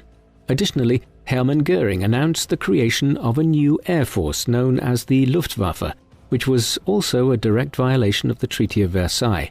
Finally, in the spring of 1936, the German armed forces moved into the Rhineland, which had been demilitarized since the mid-1920s, when French and Belgian occupying forces had left the region. By this time, Hitler and his closest allies, such as Goebbels, were beginning to consider that they might bring forward the proposed start date of a new European war from the early 1940s to sometime in the late 1930s. The spring of 1938 witnessed a rapid escalation of the aggressive Nazi foreign policy. Part of Nazi ideology centered on the creation of a Greater Germany, one which would necessarily include the German-speaking and ethnically German peoples of Austria and parts of Czechoslovakia and Poland. Indeed, as soon as the Nazis had seized power in Berlin in 1933, they had begun actively seeking to overthrow the far-right Austrian nationalist regime in Austria. Eventually, this culminated in a campaign of massive public pressure on Austria in the spring of 1938, aimed at forcing the government in Vienna into accepting a union with Germany. Magda would have been preoccupied by this, as Joseph's work in late 1937 and into 1938 focused increasingly on leading the propaganda drive to accept the Anschluss, or union of the two countries, one which was finally completed in March 1938 when German tanks rolled into Vienna and succeeded in bloodlessly forcing through a referendum on the matter. In the months that followed, propaganda efforts switched to the Sudetenland region of Czechoslovakia, a region in the west of the country where the majority of people were German-speaking. When an international conference was convened in Munich that September to decide on the fate of the Sudetenland, Joseph and Magda remained in Berlin. But Joseph's wave of propaganda videos released from the capital as Hitler was overseeing the conference did much to galvanize public opinion in support of the annexation of Sudetenland. A few days later, the British and French capitulated as Germany continued to expand to dominate Central Europe without ever firing a shot. In the weeks that followed the Munich conference and the annexation of the Sudetenland, Magda was privy to Joseph writing a new book rapidly. The proposed title was Adolf Hitler, a Man Who Is Making History, and the propaganda minister intended for it to be published in 1939, but it was blocked, presumably by Hitler himself, who did not wish for it to appear. While Magda would have been surprised to see her husband's efforts in this respect frustrated, there was no doubt that Hitler was to go on to make history in all the wrong ways in 1939. Unsatisfied with the Sudetenland, the Nazis effectively invaded Czechoslovakia in the spring of that year and carved it up into different occupied territories which effectively became part of the growing Third Reich. By now, Britain and France, who had insisted at Munich that there could be no further land concessions to Germany, were beginning to rearm in preparation for a war with the Nazis, which was now inevitable. They did not launch it following the annexation of Czechoslovakia, but when the familiar claims on a neighbour's territories emerged in the weeks that followed concerning Poland, both London and Paris made it clear that any breach of the Eastern European nation's sovereignty would also effectively be a declaration of war by Berlin on the Western European nations. Thus, when Hitler ordered the German military over the eastern border into Poland on the 1st of September 1939, Britain and France responded by declaring war on Germany 2 days later. The Second World War had commenced. Magda and Joseph continued to benefit from their close relationship with Hitler in the early stages of the war.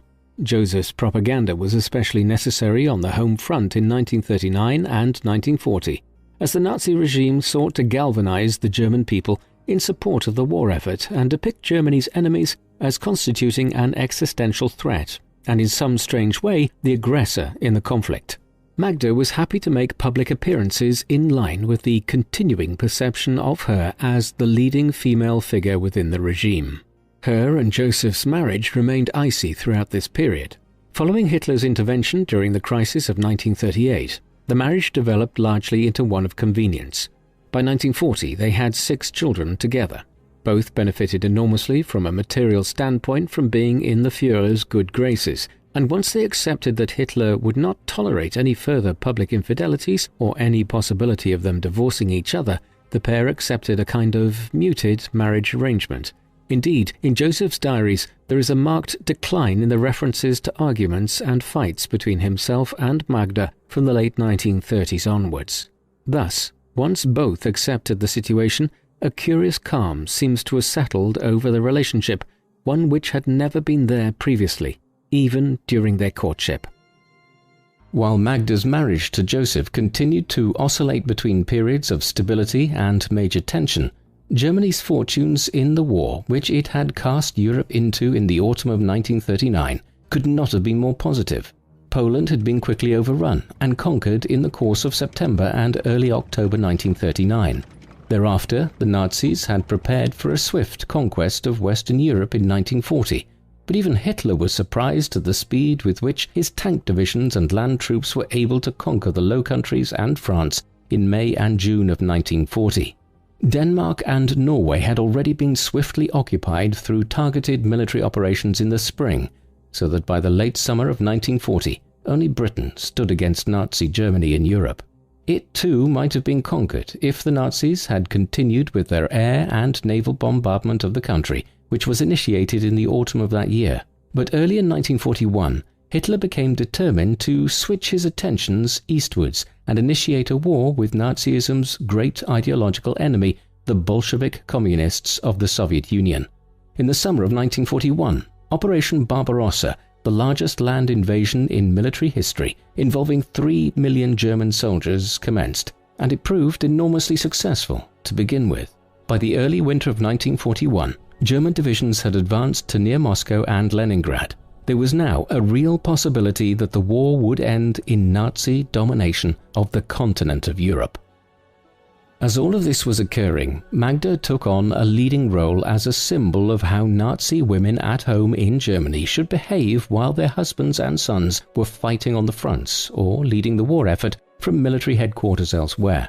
For instance, she trained as a Red Cross nurse shortly after the war began and appeared in many photo opportunities in the months that followed to emphasize this role. Much was also made of the fact that her eldest child, her son Harold, from the marriage to Günther Quandt, was serving as a pilot in the Luftwaffe. Moreover, because Hitler was not married to his partner Eva Braun, and it was consequently not appropriate given the standards of the time for her to entertain visiting dignitaries and heads of state and their wives, the responsibility for doing so often fell to Magda and the Goebbels. This was a time-consuming endeavor in the early 1940s as the new heads of puppet regimes and vassal states which had been created across Europe were required to travel to Berlin and bend the knee, figuratively speaking, to the Nazi leaders in the capital of the Reich. A much more controversial issue concerned the Nazi states' changing attitudes towards the Reich's Jewish population and how Magda responded to this. When the Nazis seized power in 1933, there were approximately 500,000 Jews living in Germany. This was a relatively small percentage of the overall population, and the favored policy of the party during the remainder of the 1930s was to make life as uncomfortable as possible for these 500,000 German Jews, with the ultimate goal of forcing them to leave the country. Thus, under the Nuremberg laws, Jews in Germany were broadly robbed of their citizenship and an immense amount of rights. Pogroms followed, and violence and indiscriminate arrests of Jews in the country were escalating massively in 1938 and 1939. And then, things went even further. A huge proportion of Europe's Jews lived in Poland in the 1930s, over 3 million. Consequently, after the annexation of Poland in the opening months of the war, more extreme attitudes began to develop, and by the summer of 1941, it had been decided by Hitler and others that a policy of mass murder or genocide would be initiated. Millions of Jews from across the Reich were to be detained and transported to a series of death camps in Poland and surrounding regions, and there they would be gassed to death. The Holocaust of Europe's Jews would eventually result in the death of approximately 6 million people. As the wife of one of the most senior figures within the Nazi regime, Magda cannot but have been aware of what was now unfolding in Poland and elsewhere. There is a striking element to all of this when we consider her background. Magda had been raised for several years in her youth as an adopted daughter of Richard Friedlander, while she had also briefly dated Chaim Arlosoroff, a leading Jewish Zionist in her youth. She seems not to have been possessed of any anti-Semitic feeling herself, and once, when asked about the persecution of the Jewish people by the Nazi regime, she simply stated that it was Hitler's wish and that her husband had to go along with it, although this was a complete distortion of Joseph Goebbels' own committed anti-Semitism. But what is striking is that Magda did very little to intervene to save the lives of any Jewish people she had known. She might possibly have provided anonymous aid to the Franks family, who had themselves provided help to Magda and her mother way back in 1914 when they were travelling to Berlin from Brussels after they had been deported from Belgium at the start of the First World War. But for her former adoptive father, Richard Friedlander, she did nothing. She had ceased to have any contact with him years earlier. He was eventually arrested and is believed to have perished in a Nazi concentration camp in 1939.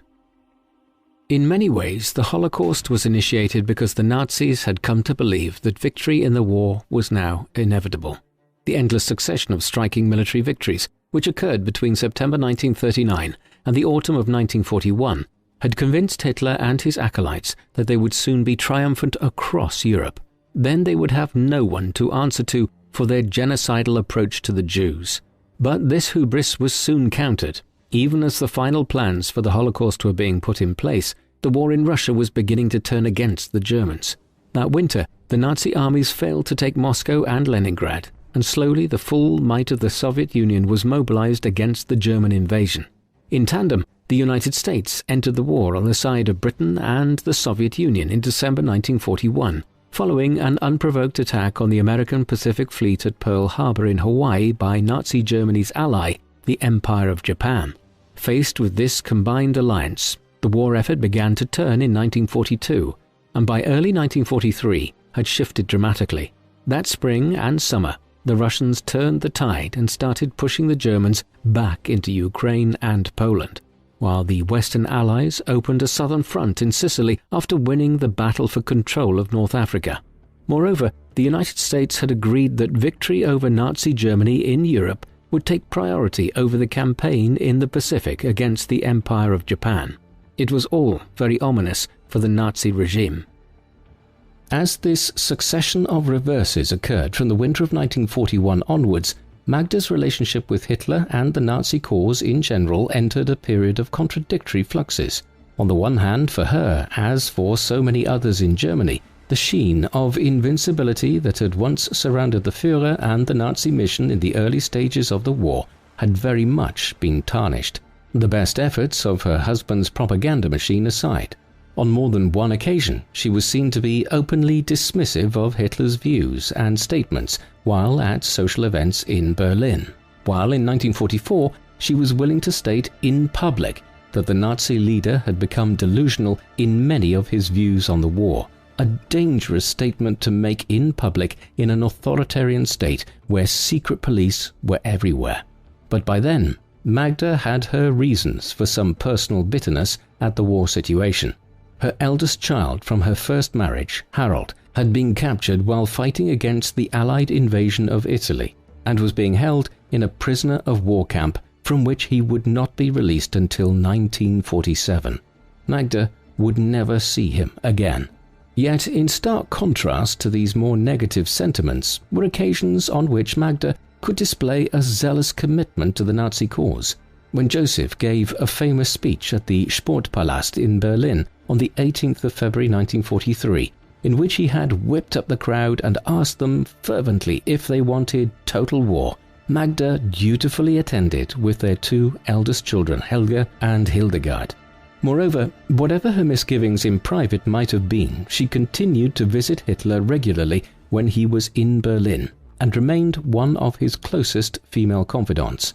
All in all, her response to the declining war situation and towards Hitler was changeable and difficult to decipher. If Magda did have a growing disillusionment with Hitler, then it was not unfounded. By 1944, the Führer was an increasingly delusional figure, one who rejected the sound strategic thinking of many of his generals in favor of dubious military strategies he favored himself. He continued to cling to the ideological belief that the Western Allies would soon have a major falling out with the Soviet leader Joseph Stalin and his ministers.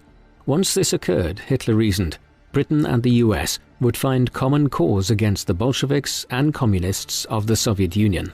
This never occurred. Instead, in the summer of 1944, the Western Allies finally opened a Western front in northern France, which Stalin had long requested them to do, in order to draw German forces away from Eastern Europe, with three fronts now operating on the continent, one in Eastern Europe, one in Italy, and one in France. The Nazis began to rapidly relinquish control of the lands they had conquered since 1939.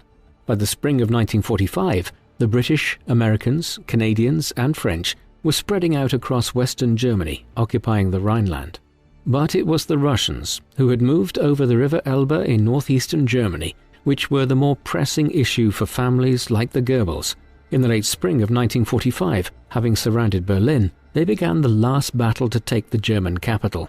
Many senior Nazis contemplated fleeing Berlin at this point, but Magda and Joseph Goebbels ensconced themselves in the center of the city with Hitler. As the Allies entered Germany, the Goebbels had removed their children from one of their country estates to Schwanenwerder Villa outside Berlin. From there, the sound of artillery and bombings could soon be heard far off in the distance, and the children were brought into Berlin itself. On the 22nd of April, as the Red Army was massing around Berlin and entering the main suburbs, the 6 children were brought to the Führerbunker in the center of the city, a bunker below the Reichschancellery. This was effectively the command center of what was left of the Third Reich. Hitler and his main staff had moved in here in January 1945. By late April, It had become a desperate place where a somber Hitler received final visits from some of the most senior Nazi Party members. In many instances, he merely dismissed them, asserting that they had failed him. However, the Goebbels were not amongst these. Zealously, Magda and Joseph were to remain here underground in central Berlin with the Führer until the very end. For his loyalty, Hitler changed the order of succession in a completely futile gesture, appointing Goebbels as his successor and renouncing Hermann Göring, who it had long been understood would succeed should Hitler die. What followed in the last days of April and the 1st of May are relatively well known in the broad sense, but why they occurred with regard to the Goebbels family is perhaps less understood. Hitler had determined to take his own life rather than falling into the hands of the Soviet Union. Joseph Goebbels seemingly had a similar view, and in a cryptic message he had broadcast on German radio in late February 1945, he seems to have alluded to the idea that his children's lives would not be worth living if the Nazi cause perished. On the 15th of April, as the noose tightened on Berlin, he had published an article in the paper Das Reich, in which he again questioned if life would be worth living when the Third Reich finally fell. Thus, it appears that, for months leading up to the siege of Berlin, Joseph had been contemplating the possibility of suicide if the miracle of a falling out between the Allies did not occur and the Nazi regime was completely defeated. Whether he had discussed this or not with Magda is also unknown, but she herself seemingly alluded to plans to commit suicide and for her and Joseph to kill their children in the process in the final weeks of the war. Moreover, when several senior figures within the regime offered to help smuggle the children out of Berlin, Magda refused all offers. All of this suggests a plan which, while it might not have been entirely committed to, was at least premeditated and thought out as a possible option if the worst should happen. Whatever the motives or the background might have been, we do know precisely what did occur. As artillery bombardments were heard ever closer to central Berlin, and as the Führer bunker began to shake from explosions above, Hitler decided to marry his long-term partner Eva Braun on the night of the 29th of April. The following day, the Nazi leader and his bride committed suicide. For a brief time, Magda's husband now became the leader of the Third Reich as German Chancellor. His tenure of that office is really remembered for only one event in which Magda was the central protagonist. On the 1st of May, the 6 Goebbels children, Helga, who was 12 years old, Hildegard, who was 11, 9-year-old Helmut, 8-year-old Holdine, and Hedwig and Heidrun, who were just 6 and 4 years old respectively, were killed. Exactly how this occurred has been a matter of extensive debate. Some accounts later held that an SS dentist, Helmut Krünz, injected each of the children with morphine and that cyanide capsules were then crushed in their mouths once they had lost consciousness. Others suggest that Hitler's physician in his last weeks, Ludwig Stumpfegger, gave the children morphine or some other sedative in sweetened drinks, and they were then killed once this had an effect. But what is usually agreed is that it was Magda Goebbels who killed 6 of her 7 children on the 1st of May 1945, most likely by administering cyanide herself. Thereafter, Magda and Joseph proceeded upstairs to the garden of the Reichschancellery where they committed suicide.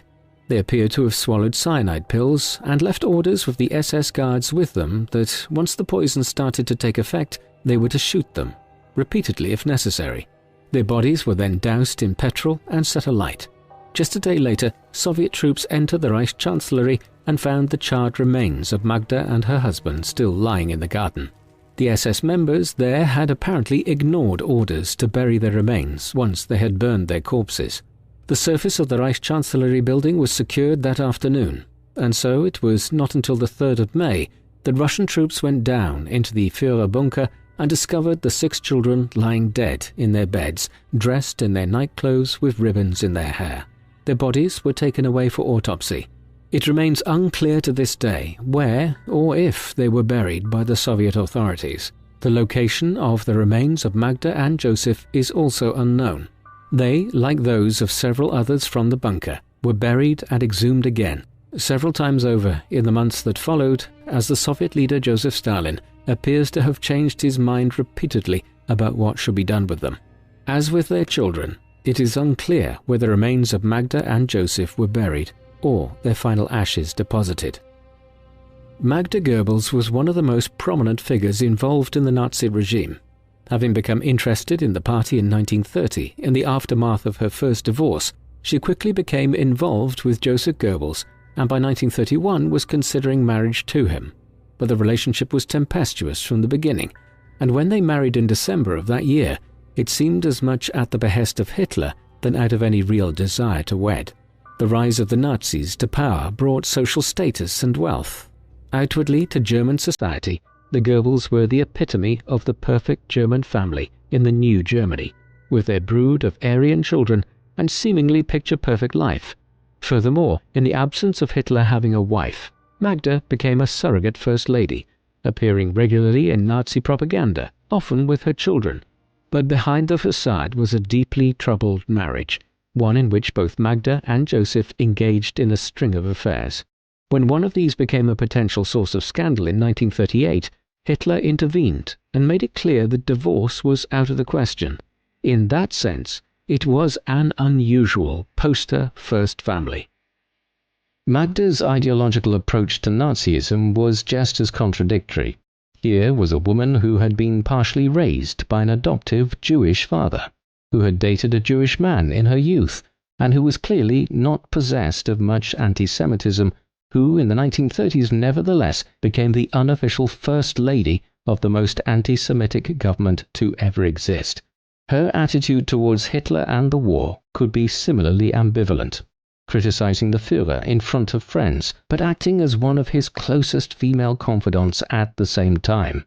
But most inexplicable of all was the perverse loyalty she displayed towards Hitler in the final days of the conflict.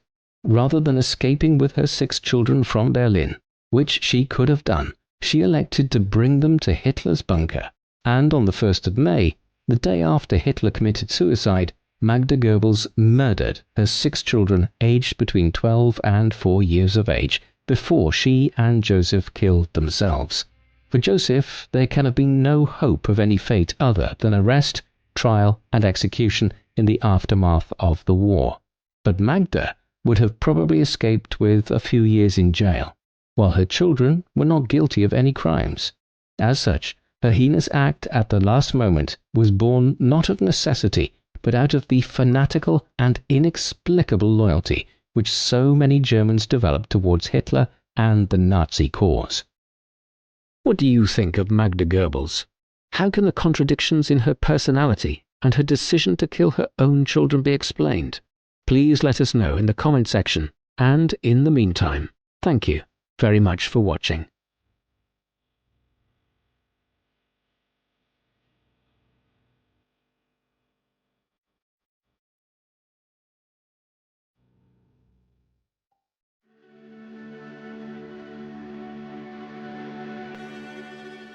The woman known to history as Irma Grese was born on the 7th of October 1923 in the village of Brechen in Mecklenburg, Germany. Her father was Alfred Grese, the overseer of a local estate and a supervisor of the estate's dairy. Her mother, Bertha Winter, was a homemaker who also managed the family's own produce garden and domestic animals. Irma Ilsa Ida Grese, as she was christened, grew up in a rural lowland area about 50 miles north of Berlin, a quiet and picturesque region of green fields, scattered forests and many lakes. The people who lived there were predominantly lower middle class agricultural workers, and the Grese family managed decently well financially, at least as well or perhaps slightly better than many of their neighbors. Irma was the third of 5 children. She had an older sister, Lieschen, an older brother, Alfred, and 2 younger siblings, her sister Helena and a baby brother, Otto. Few details are known about Irma Grese's early childhood, but it appears to have been fairly unremarkable. She played with her brothers and sisters, helped her mother with domestic chores, and attended the local elementary school. Irma was reportedly a shy, sensitive and anxious child, who always ran away from any conflicts with other children, or so her sister Helena said of her many years later. In March of 1933, when Irma was 9 years old, her elementary school underwent significant changes in its curriculum, just as every other school in Germany did following the rise to power of Hitler and the Nazi Party just 2 months prior. The principles and ideals of National Socialism, Aryan purity and race pollution were now benchmark educational standards. Historians and witnesses have differed over the Grese family's stance on the Nazi Party. Some accounts describe Alfred Grese as a stern, conservative, and devoutly church-going man who disliked Nazi politics. Others describe him as an opportunistic supporter of Hitler, one who perhaps did not care so much which party was in power, as long as they brought back some of the German pride and prosperity previous generations had known under the Kaiser. It is true that Alfred Grese did not join the Nazi Party until 1937, so perhaps this latter supposition is accurate. Grese did, however, become a local group leader for the Nazi Party in Vrechen after he joined the organization. Alfred and Bertha Grese had a difficult marriage that ultimately ended in tragedy. The family made decent money compared to others in their community, but with 5 children to clothe and feed, they must have found it challenging. Some accounts describe Alfred as an excessively heavy drinker and a hard disciplinarian who often employed physical punishment with his children. Oral accounts from the Grese family's old neighbors and acquaintances, however, claim this is not true. Alfred regularly frequented his local pub, but they insist he was quite friendly and jolly, and not a problematic or abusive drinker. What is known for certain is that in December of 1935, Bertha learned that Alfred had been having an affair with the daughter of a local pub owner. Bertha enlisted her children to help her clean the house from top to bottom. When everything was clean and neat, she sent her children out to fetch their father from the pub. While they were gone, she tried to take her own life by drinking hydrochloric acid, a commonly used cleaning product. When the family arrived home and found Bertha unconscious on her bed, they rushed her to the hospital. Bertha Grese lived for a few weeks before dying in hospital in January 1936. Irma was 12 years old when her mother died, and few, if any, details are known about how the family coped in the few years after Bertha's death. Oral accounts from old neighbors claim that Irma became quieter, more withdrawn, and tended to isolate herself from others. While other children were building friendships and experiencing their first romances, Irma reportedly could often be found sitting alone on a hillside, whistling softly to herself. Both Irma and her sister Helena soon conceived a desire to join the League of German Girls, the young women's branch of the Hitler Youth. Apparently, the Nazi indoctrination that the two sisters had been receiving at school for the past 5 years had had an effect. The League of German Girls was an organization designed to train young women to be party comrades, whether that meant marriage and prolific motherhood, training as a nurse, or defending the homeland as a member of one of the women's auxiliary branches of the SS. One historian has suggested that perhaps the League of German Girls and the Nazi Party offered a number of prospects beyond simple ideology that Irma and other young women like her may have found attractive. Nazi rhetoric glorified not only so-called Aryan Germans, but also claimed to value rural people and communities as the backbone of German society and the seat of German virtue. The League of German Girls offered isolated, frustrated, or angry young women the means to find identity, affirmation, and camaraderie, better career opportunities than could be accessed in their home communities, and the opportunity to meet and mix with many more people their own age. Membership would soon become mandatory for all German girls of Aryan ancestry. but initially Irma's father flatly refused to let her join the League. It is unclear why Alfred at first forbade his daughter to join the organization, especially since he became an official member of the Nazi Party himself in 1937. One account claims that the local League chapter was too far away and the route too dangerous for Irma to ride her bicycle to and from meetings alone. Whatever the reason, her father's refusal seems to have been the beginning of a rift between Irma and Alfred. In 1938, when she was 14, Irma dropped out of school to sign up for a government-administered youth labor program. She went to work at a dairy factory in nearby Fürstenberg for 6 months, and then worked at a small shop in Luschen for a further 6 months. In 1939, less than a year after Irma left school, Alfred Grese married again.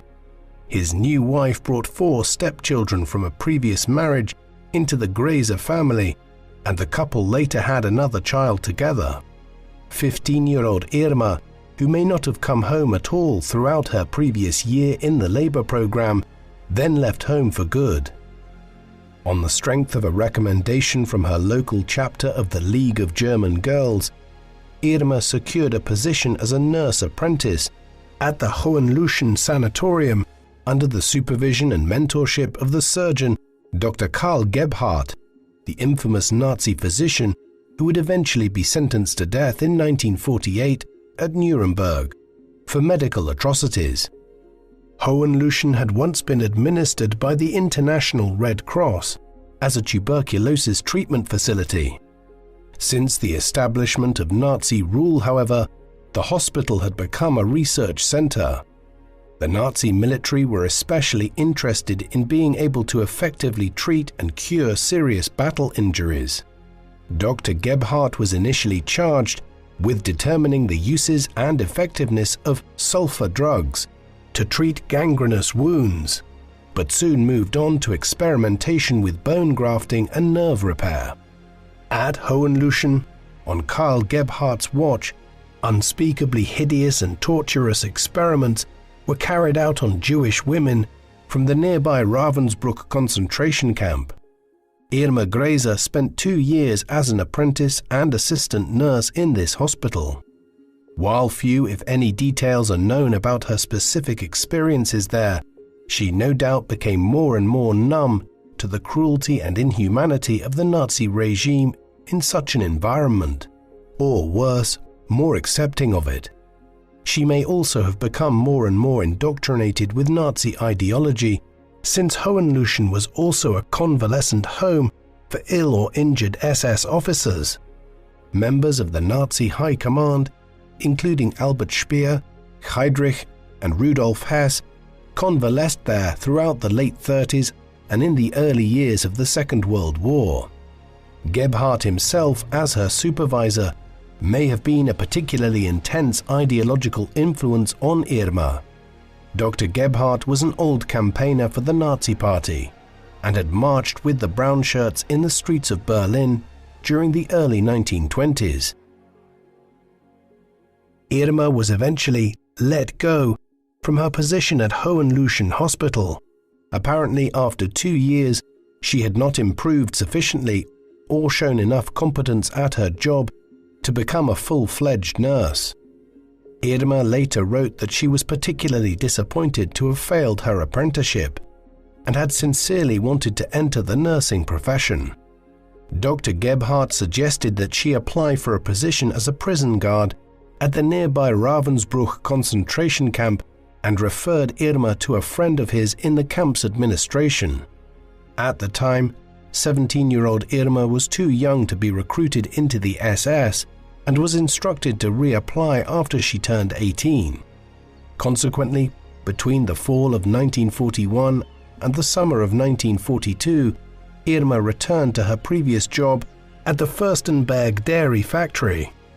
In July of 1942, she joined the women's branch of the SS and began prison guard training at the women's concentration camp at Ravensbrück. The recruitment of women to military, law enforcement, or manufacturing jobs was quite contrary to the official Nazi stance on women's roles in German society. National Socialist ideology praised German women who upheld traditional values, married, and produced as many children as possible. Yet, as the war advanced, Germany was forced, like every other nation engaged in the war at the time, to recruit women in order to replace factory workers who were drafted into the military. They also needed qualified nurses to care for their wounded. Additionally, as the concentration camps began to shift from forced labor camps to killing centers by 1942, and more satellite camps were established, more and more SS matrons were recruited as women's sections were established in the camps. Women were not permitted to become full-fledged members of the SS, but were designated as SS assistants. Nonetheless, the women who trained at Ravensbrück to become concentration camp guards between 1942 and 1944 were subject to the same standards and expectations as the men, and received training that was virtually identical to the training undergone by male guards at Dachau's model camp. Guard training took 3 weeks, a seemingly brief period of time, but often long enough to produce dramatic behavioral changes and harrowing results. Little is known about Irma's specific experiences during guard training, but her rapid promotion within little more than a year of completing her training speaks volumes about how effectively she may have absorbed the cruel and brutal lessons of the camps. One of the senior matrons at Ravensbrück, Dorothea Binz, may have been a significant influence on Irma, although it is important to note that this is no more than a supposition. However, Binz exhibited at Ravensbrück many of the same vicious and sadistic behaviors and tactics with which Irma Grese would later come to be associated at Auschwitz. According to the testimony of survivors at the Ravensbrück and Auschwitz concentration camps, Grese resembled Binz in a number of ways. Both kept a loaded gun on their person at all times, frequently using it to summarily execute prisoners or to strike terror. This weapon was the only one officially used by the SS, but it was not the only one they employed. Like Binz, Grese also carried a whip at all times, which she used perhaps more frequently than she did the gun. Further, both Binz and Grese sometimes made their rounds throughout the camps, leading a trained German shepherd dog, which they might command to terrorize, attack, maim, or kill prisoners. Finally, according to multiple witnesses, both Binz and Grese engaged in sadistic sexual behavior toward their victims. Such acts are beyond any civilized person's grasp of humanity. While this behavior may have been even more extreme than that of the average camp guard, the vast majority did absorb the systematic program of beatings, starvation, purposely appalling conditions, and humiliating indignity with which the Nazi regime intended to demoralize, defeat, and ultimately kill those they considered subhuman enemies of the state. Whether they were Jews, Slavs, Roma peoples, homosexual men and women, or religious or ideological dissidents. Few camp guards ultimately proved to be as monstrous as Irma Grese. But on the other hand, those who refused to treat prisoners with cruelty were so rare as to be negligible. Most guards adapted to seeing prisoners abused without flinching during training, and most would willingly and even viciously beat prisoners when being watched by other guards. SS camp training sought to cultivate above all a hardness or toughness in its guards. Hitler himself spoke of the need to strip away all weakness and tenderness from Germany's youth to make them violently active, dominating, brutal, and indifferent to pain. "I want to see in their eyes," Hitler wrote once, "the gleam of pride and independence of the beast of prey." SS camp guards were trained to watch prisoners constantly for any signs of individual or organized sabotage. Morning and evening prisoner roll calls were used to model expected guard behavior and were a major component of training. These sessions could sometimes last for hours, with prisoners standing silently in lines in the baking sun or the numbing frost for inspection, and receiving demeaning, cruel, and sometimes even fatal punishments for any perceived infraction, however minor or even non-existent. Guards in training watched their superiors beat and sometimes kill prisoners for supposedly breaking camp rules or for not working hard enough. Finally, guards in training were instructed never to pursue any personal or human contact with prisoners. Even a casual conversation was strictly forbidden and completely taboo. The beginners usually appeared frightened upon first contact with the camp. One survivor of Ravensbrück recalled, "It took some time to attain the level of cruelty and debauchery of their seniors. Some of us made a rather grim little game of measuring the time it took for a new Aufseherin to win her stripes. One little Aufseherin, 20 years old, was at first so ignorant of proper camp manners that she said 'excuse me' when walking in front of a prisoner. She needed exactly 4 days to adopt the requisite manner, although it was totally new for her."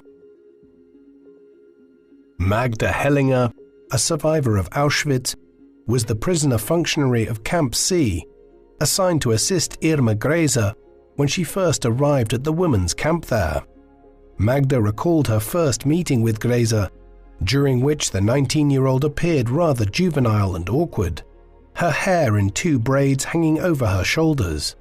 Magda was shocked to see her again after several months of working in a different part of the camp. She appeared to have hardened and to have become more vicious and confident in it, patrolling the camp with her uniform flawlessly tailored, her boots shining, her hair and makeup impeccable, and her weapons at the ready. In the decades since World War II, historians, psychologists, and behavioral scientists have proposed a number of theories seeking to explain how so many SS camp staff could have been trained so effectively to adopt and employ such vicious and inhumane treatment on helpless people.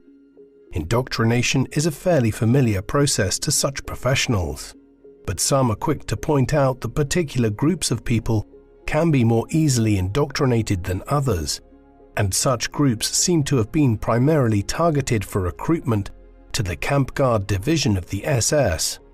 A sizable proportion of the nearly 30,000 SS men and women who became Nazi concentration camp guards were working class, minimally educated young people between 18 and 26 years of age.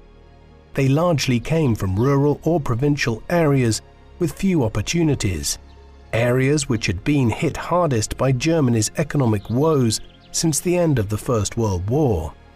They had the so-called correct heritage as Aryan Germans, and the Nazis told them they were superior to all non-Aryan peoples. It was in these rural parts of the country, rather than in the cities, which the Nazis labeled decadent and subversive, that Hitler's message of Aryan supremacy, hate, and murderous racism often landed hardest. These young people had swelled the ranks of the various branches of the Hitler Youth in the years before the war. Irma Grese fits this description remarkably well. An angry, isolated, and bitter nobody from nowhere, she had failed her nursing training, and her future as likely no more than a menial laborer stretched predictably before her. The sudden elevation of such people to relatively prestigious government positions, with the power of life and death over those they blamed for all the country's troubles, resulted in some of the worst documented crimes of violence and murder in human history. It is important to remember also that virtually all female SS camp guards were not drafted, as women in the war auxiliaries were, but actually volunteered for service in the camps. A government advertisement seeking the recruitment of SS camp guards appeared in newspapers in 1938. "You only have to watch over prisoners," the ad read. The advertisement also promised that a food allotment, a well-furnished official residence, and an official uniform would be provided along with an employee salary, which would increase on a schedule. Once she finished her guard training, Irma was employed as an SS Aufseherin, or matron, for nearly 7 months at Ravensbrück, where she promptly passed her probation and reportedly impressed and even surpassed her superiors with her easy adjustment to the camp's vicious and violent regime. In February of 1943, Irma went home to Vrecken for a visit. While it cannot be confirmed for certain, this may have been the first time in nearly 4 years that she was received in her family's house. Irma was due to travel to Poland within a few weeks to take up her new post in the women's section of the Auschwitz-Birkenau camp. According to accounts from 3 Grese family members, including Irma herself, this meeting initially went well. Alfred and Irma behaved amicably with each other, despite their previous clashes, and he apparently seemed proud of her for the position she had secured, as well as impressed with her smart uniform and above-average compensation package. The household calm did not last long. Allegedly, just a few days after Irma arrived, one of her younger stepsisters went crying to Alfred that Irma had torn the head and limbs off one of her dolls. This reportedly led to a confrontation between Alfred and Irma, which dissolved what goodwill still remained between them. It is unclear whether Alfred fully understood just what his daughter's job as a prison guard entailed, or if that played any role in his rejection of her. According to Helena Grese, Irma had been immediately angry and insolent with her father when he confronted her. Helena claimed Alfred was also upset about Irma's involvement with the SS and the prison camps. But this statement should be treated with skepticism, since many Nazi-supporting families sought to hide their support and acceptance of the party after the war. Irma herself stated that during the course of this confrontation with her father, one of her younger brothers had run into the room carrying Irma's pistol, which he had found among her personal belongings, and playfully took aim at his father. Alfred, Irma said, had quickly and carefully taken the gun away from his son and struck Irma across the face with it. Irma reportedly collected her belongings and departed her family's home immediately, never to return. In the March of 1943, 19-year-old Irma traveled to Poland to take up her new post in the women's section of the Auschwitz-Birkenau concentration camp. There were more than 30,000 women imprisoned there, and Irma spent the next 2 years oppressing, terrifying, torturing and murdering untold thousands of them. Within 7 months, she was promoted to senior matron, a position in which she began regularly selecting victims for the gas chambers, often in partnership with chief matron Maria Mandel or with Dr. Josef Mengele, whose grisly medical atrocities had earned him the reputation among camp inmates as the White Angel of Death. Irma herself earned the nickname the Hyena of Auschwitz during her tenure at the infamous camp. The roll calls, parades and inspections Irma Grese carried out provided opportunities for making sport, one example of the grim and hideous vocabulary that evolved among Nazi camp guards.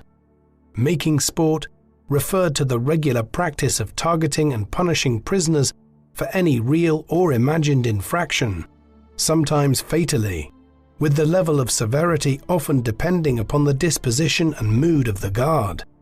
Numerous camp survivors testified that Grese was particularly vicious at Sportmachen, furiously whipping, caning or kicking with her jackboots those attempting to avoid her, or to shield others such as children from her during roll call or parade. The enforced exposure of prisoners to filthy and inhumane living conditions contrasted sharply with the impossible expectations the guards imposed on prisoners to keep their barracks clean and neat. Setting such impossible tasks was part of the systematic regime of abuse and demoralization. Surviving prisoners of Bergen-Belsen recalled Irma Grese squealing in exaggerated horror over the smallest spot or smudge during inspections of prisoner barracks, and the humiliating punishment or denial of food rations that might follow.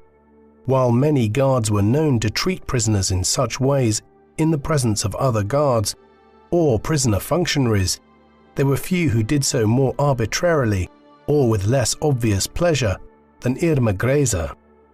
On account of her particular viciousness, historians have often compared her to Amon Goeth, the infamous and murderous commandant of the Płaszów labor camp in Poland.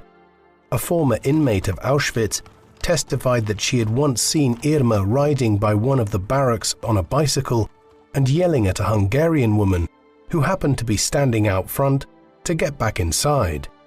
Reportedly, without waiting to see whether or not her order would be obeyed, Grese drew her pistol and shot the woman dead before riding away as if nothing at all had happened. She could also be highly manipulative, purposely luring prisoners into situations for which she could justify inflicting punishment. One female inmate testified that Grese had once purposely started a rumor that potato peels were regularly dumped outside the door of the camp kitchen. When the inmate and her sister, both of them starving, finally mustered the courage to look for the food scraps under the cover of darkness, Irma was lying in wait for them not far from where she had carefully planted the potato peels. The inmate testified that Irma sprang at them out of the darkness and knocked the two sisters' heads together so hard and so violently that the inmate said she felt dizzy and nauseated for days afterwards. It should come as no surprise that by age 20, Grese had attained the second highest rank any SS woman could achieve, and for her noted and well-established reputation for the degradation and murder of countless so-called Untermenschen or subhumans, she was awarded a medal for meritorious war service to the Reich. Historians, psychologists, and behavioral scientists have for years wondered to what extent the camp system itself could be blamed for Irma Grese's unspeakable crimes. There is no doubt that the Nazis sought to mold the SS guards into murderers, especially after 1942. But the question remains, just how much malice was innate in Irma Grese to begin with, and how much was molded by her indoctrination and training? Considering the particular savagery and horrifying frequency of her crimes against camp inmates, and the obvious lack of any compassion or guilt for these actions, it is understandable that most Holocaust survivors who remembered Grese or experienced her cruelty cared very little, if at all, about why she did what she did. Almost all refused to view her as a victim, despite her age and vulnerability to easy indoctrination. The vast majority of guards, they insisted, were cruel and abusive, but not nearly as brutal or sadistic as Irma Grese proved to be. Although the exact number of her victims will probably never be known, some have estimated that the number may be as much or more than 18,000. Some historians have speculated that Grese may be among the most prolific female murderers of the entire 20th century. All this being said, some scholars still consider the question of how she became the sadistic individual that she did to be important, not to vindicate or excuse Grese's crimes, which of course nothing ever could, but to comprehend. Some continue to insist that it is important to understand how an environment that molds people into mass killers might be cultivated, if only to prevent such systems from ever again being created. According to one chain of analysis, the nourishing of violent tendencies was partly made possible by a carefully cultivated SS culture of rough camaraderie which punished so-called weakness, rewarded aggression, and incentivized internal corruption, exploitation, and theft. Guards in training were conditioned to view quote-unquote weakness in any one guard as a weakness for all, and trainees were roughly exhorted by senior guards to abuse prisoners, as well as praised for it. It is worth noting that some guards could be brutally punished themselves for taking it too easy on prisoners. Irma herself was ordered by Auschwitz's commandant, Rudolf Höss, to deliver the last 2 of 25 strikes with a cudgel to the head of a fellow matron who had been judged to be too lenient with inmates. Despite the seemingly ironclad rules governing all aspects of life in Nazi concentration camps, in reality, rules were broken all the time. In fact, the systemic program that the camps sought to produce could not function without the encouragement of all kinds of behavior on the part of the guards that would be unthinkable and horrifying in virtually any other professional or official environment. Although there were strict prohibitions against interaction of any kind with inmates, many guards did establish relationships with inmates, most of them exploitative.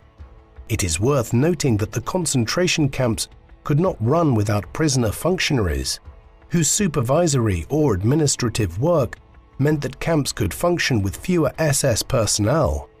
These individuals were assigned to supervise barracks, work details and punishments, and sometimes reported on their fellow prisoners to ensure their own safety and preferment.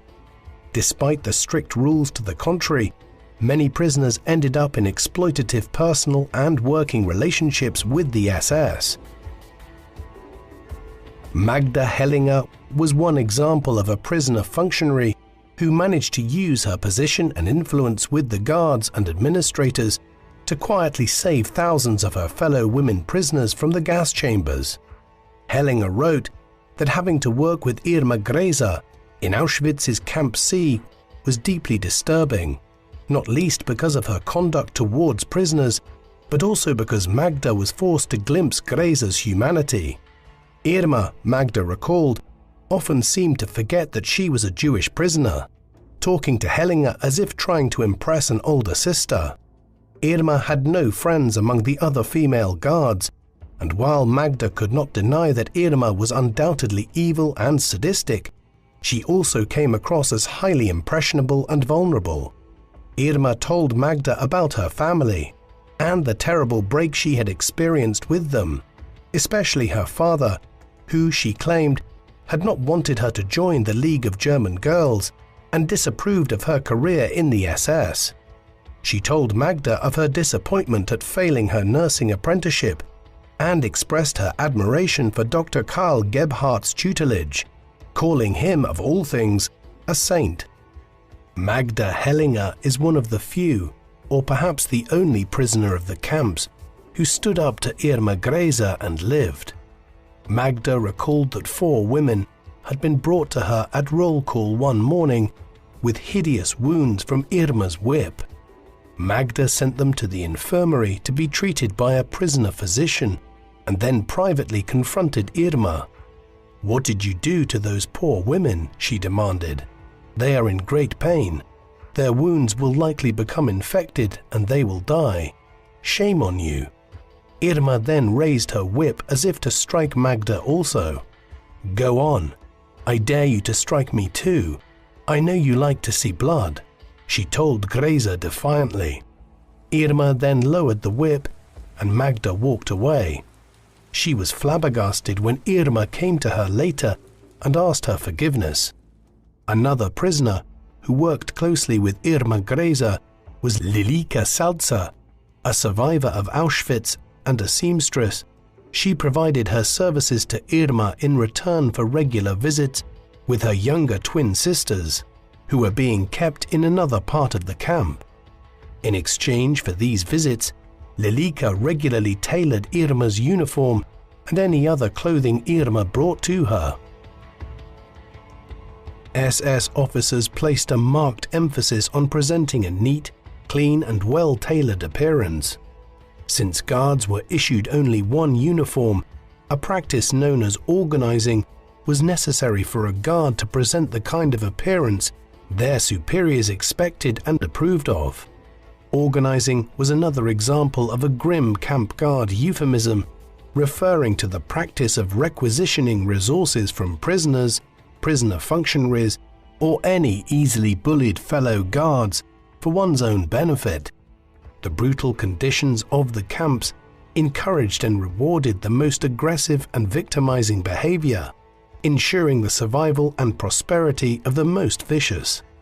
According to numerous survivors, Irma Grese appeared to strut about the camp in her perfectly tailored and spotless uniform, her whip and silver-plated pistol prominently displayed at her hip, with her blonde hair artfully styled and her makeup flawless.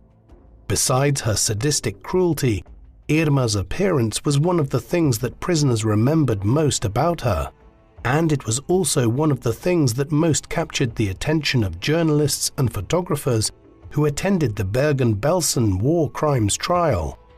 Dr. Gisela Perl, who survived Auschwitz as one of the few doctors imprisoned at the camp, said of Irma, "She was one of the most beautiful women I have ever seen. Her body was perfect in every line, her face clear and angelic, and her blue eyes the gayest, the most innocent eyes one can imagine. And yet Irma Grese was the most depraved, cruel and imaginative pervert I ever came across." Another deeply disturbing aspect of camp guard culture was its debauchery. While not explicitly stated, there was a permissiveness and even tacit encouragement of sexual relationships between guards. Concentration camp survivors recalled that for many guards, there seemed to be a clear connection between the violence or death they inflicted and their frequent sexual escapades, which seemed to provide some sort of outlet. Guards would engage in the most horrific treatment of prisoners day in and day out, and then retire to staff parties and banquets, which invariably turned into alcohol-soaked affairs, after which not everyone would recall whom they'd gone to bed with. Irma Grese is believed to have had affairs with Auschwitz's commandant, Rudolf Höss, as well as with Dr. Josef Mengele, although Grese's relationship with Mengele reportedly ended abruptly when he discovered that she conducted sexual relationships with women as well as men. In terms of Irma Grese's conduct as a concentration camp guard, the connection between sex and death was particularly pronounced.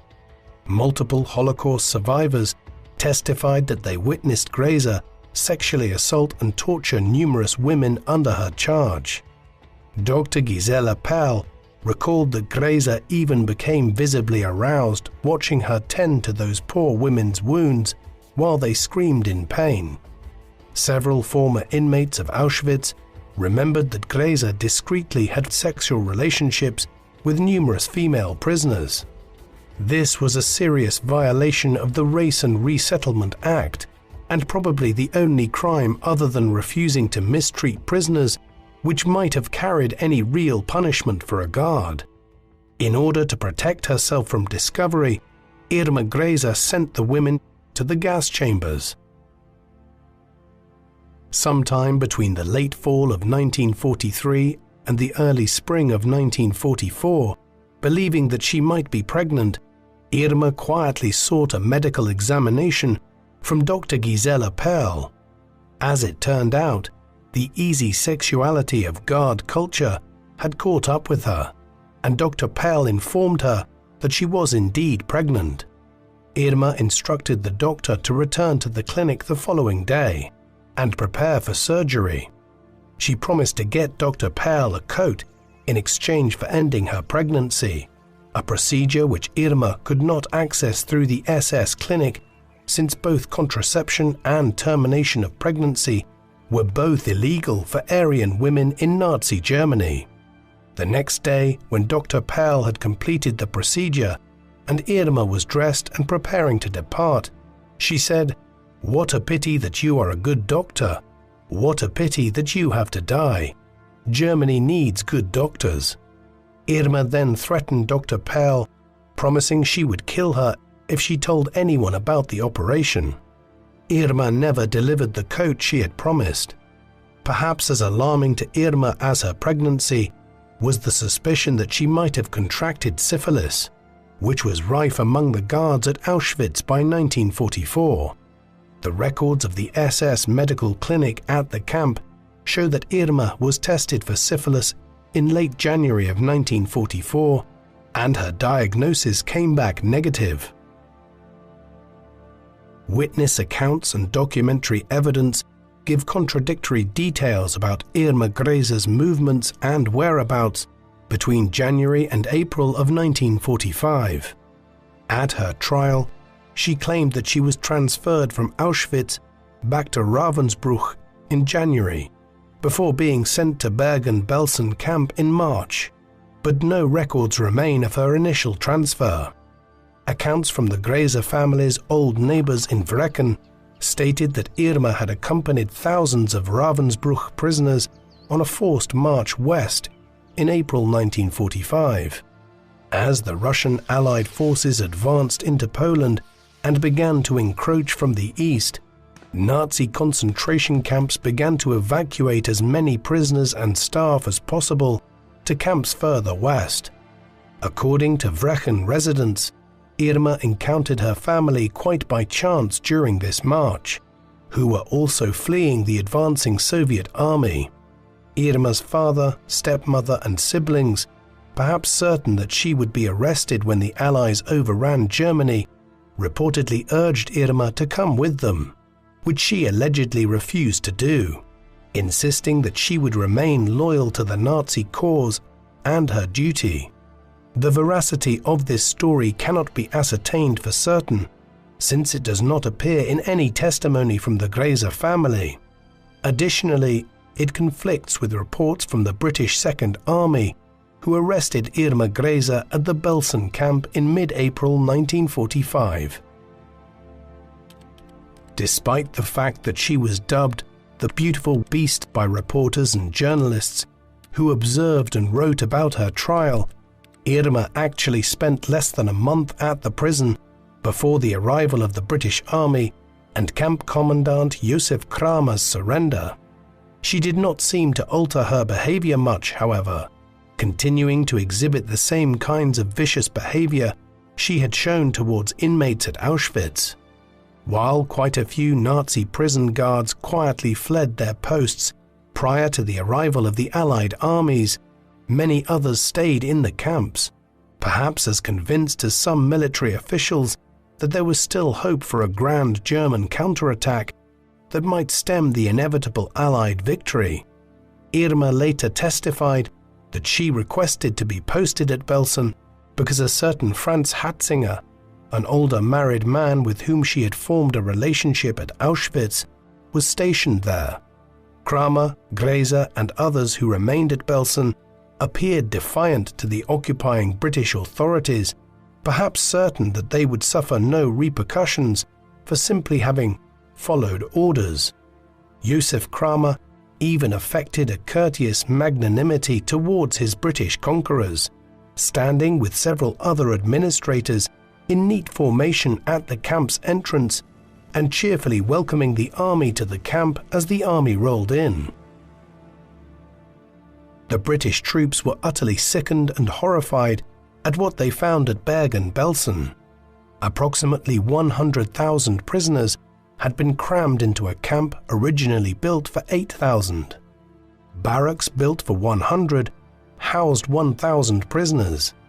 Belsen had no gas chambers, but thousands nonetheless died every week from enforced starvation, widespread typhus, or wanton murder by the guards.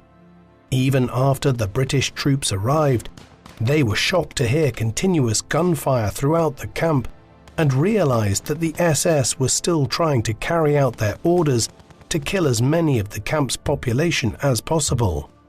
The thousands upon thousands of bodies in various stages of decomposition were stacked in massive sickening piles throughout the camp, like cardboard, one British soldier remembered.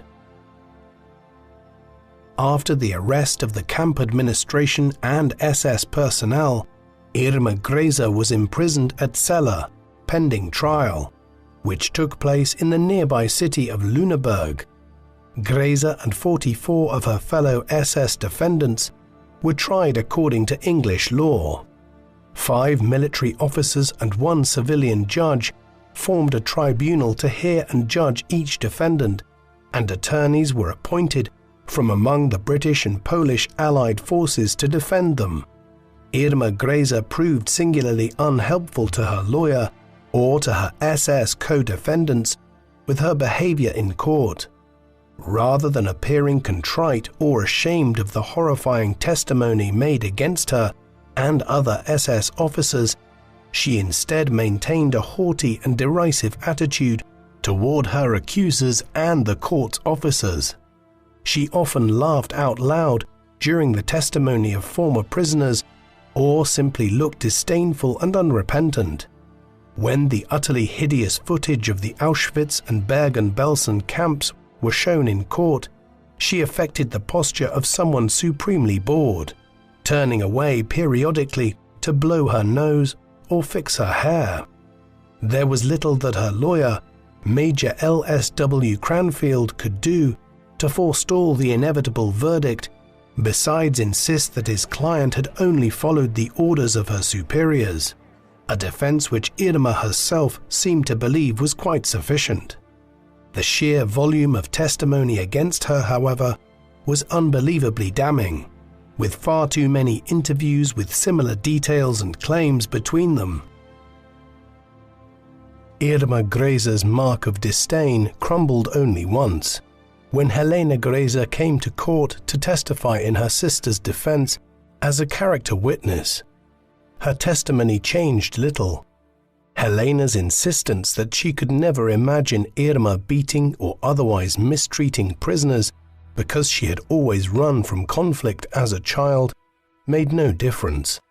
The prosecutor easily weaponized this claim against Grese, conjecturing that this petty coward had perhaps never stood up to anybody with strength or confidence, but had found it easy to vent her rage upon helpless victims as soon as she was given the power and the permission to do so.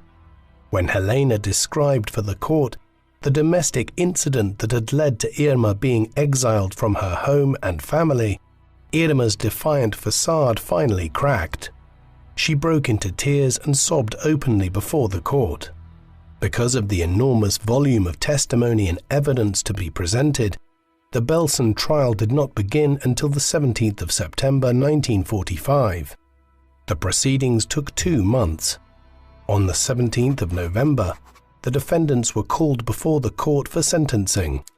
Irma Grese was found guilty of war crimes for the ill treatment and murder of prisoners at Auschwitz and Bergen-Belsen. Besides Johanna Bormann and Elisabeth Volkenrath, she was the only other woman out of the 19 Nazi matrons tried at Belsen to be sentenced to death. Major Cranfield paid a visit to his young client in her cell following her sentencing. Her composure had completely collapsed, he remembered. Her face was tear-streaked, her hair an unaccustomed mess, as if she had run her fingers through it again and again. He quietly informed her that she would be transferred to Hamelin prison to await her execution. Over the next few weeks, Irma wrote several letters to members of her family to say her goodbyes. She sent her love and urged them to remember her as they had last seen her. She exhorted them to hold their heads up and be proud Germans, even in the worst of trouble. "I am loyal to my fatherland to the death," she wrote. On the night before their execution, Elisabeth Volkenrath, Johanna Bormann and Irma Grese stayed up late, the 3 of them defiantly singing Nazi songs together in their respective cells until well into the night. The next morning, Volkenrath was the first Belsen defendant to be executed just after 9:30 a.m. At 10 a.m., Irma was brought into the prison courtyard where Britain's official executioner, Albert Pierpoint, stood waiting at the scaffold. With no hesitation, she briskly climbed the steps, and without requiring any prodding, she promptly positioned herself upon the trapdoor, marked in the center with an X.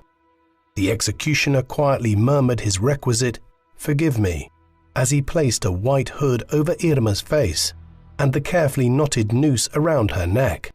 "Schnell," Irma whispered to him. "Quickly." It was the last word she spoke. The trap opened, her body dropped into it, there was a muted crack. A few minutes later, the body of Irma Grese was removed for the execution of Johanna Bormann and the 10 men who followed the 3 women to the grave. All were buried just outside the prison grounds. At 22 years old, Irma Grese remains the youngest woman ever to be formally executed by British authorities. More than one historian has since remarked on a few odd coincidences involving the Belsen executions. On Friday the 13th of December 1945, 13 criminals were hanged before a crowd of 13 spectators. Most academic study, discussion and writing on the Holocaust has focused on the leaders, the so-called desk murderers who consigned millions to their deaths with a stroke of a pen. Far less attention was paid to those who did most of the actual killing until the last 3 or 4 decades. During the period in between, Irma Grese and other brutal SS women like her were largely forgotten, except for those few truly avid World War II history buffs. Irma Grese's passage into the dark, seedy underbelly of popular history is deeply unsettling. First, the image that was cultivated of her in the media during the Belsen trial as the beautiful beast had the effect of highlighting her appearance and femininity alongside her crimes. No other Belsen defendant was photographed more frequently or had more print dedicated to her than Irma Grese. Her youth and beauty combined with her singularly vicious behavior encouraged what many would characterize as an unhealthy fetishization of her. Another factor which makes Irma Grese problematic as a historical figure lies in the fact that the brutality and murder she committed contrasts sharply with the stereotypical notions of femininity, which often characterizes women as inherently less aggressive than men. 20th and 21st century scholars, beginning with Simone de Beauvoir's The Second Sex, published in 1949, have asserted that the gendered characteristics unrelated to physiology are entirely socially constructed and are a function of where, when, and under what conditions people live and learn. Historians point out that the genocide in Nazi Germany was a function of the aggressive and nationalist culture of hyper-militarized hegemonic masculinity, one which would seem to automatically exclude women as oppressors. Yet women like Maria Mandl, Ilse Koch, Dorothea Binz, and of course Irma Grese committed atrocities every bit as terrible, and in many cases more so, than their male counterparts. Anyone who subscribed to traditional feminine ideals would be inspired to view them as deviants and aberrations. It is true, women were rare in the SS, and guards as sadistic as Irma Grese were even more rare. But considering how few German women served in such roles during the war, how can we ever hope to have any basis for comparison? Nearly 4,000 women served as SS matrons in the concentration camps, compared to roughly 24,000 men. But those women underwent the same training, navigated the same environments, and in a matter of weeks became accustomed to committing acts of violence of which traditionalists could not believe women were capable.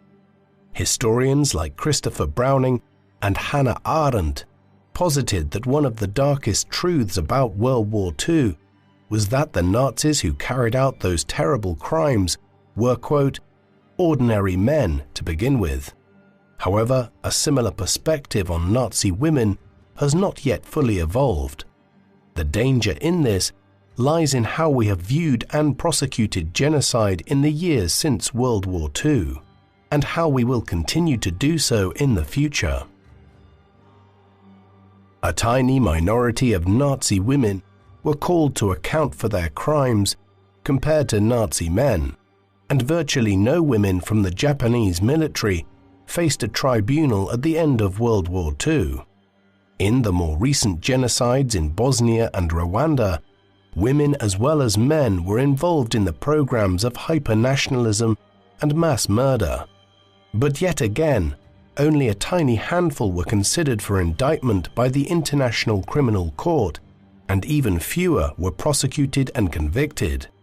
Part of the issue also stems from the fact that women make up less than 5% of the world's militaries, and still represent a group most frequently targeted in war crimes, especially sexual crimes, rather than perpetrating them. And yet a British soldier who liberated Belsen recalled that partly in retribution for their crimes, the British had forced the SS guards to bury the body of every prisoner who had died in the camp. While many of the male guards were visibly sickened by the task, literally tried to run away from it, or even took their own lives rather than lay hands on those they had murdered, not one of the SS women shirked the task or showed revulsion while handling, one after another, the mountain of decomposing bodies left behind at Belsen.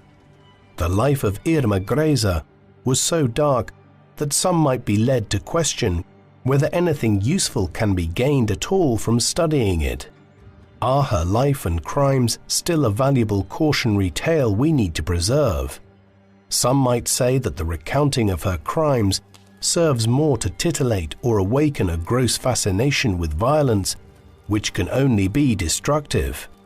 Would we do ourselves a favor or a disservice by consigning her to the dust heap of history? What do you think of Irma Grese? Have historians, psychologists, and behavioral scientists managed to sufficiently contextualize and comprehend Grese's viciousness and cruelty, the environment in which it flourished, or indeed Grese herself, or is there still more to understand? Please let us know in the comment section. And in the meantime, thank you very much for watching.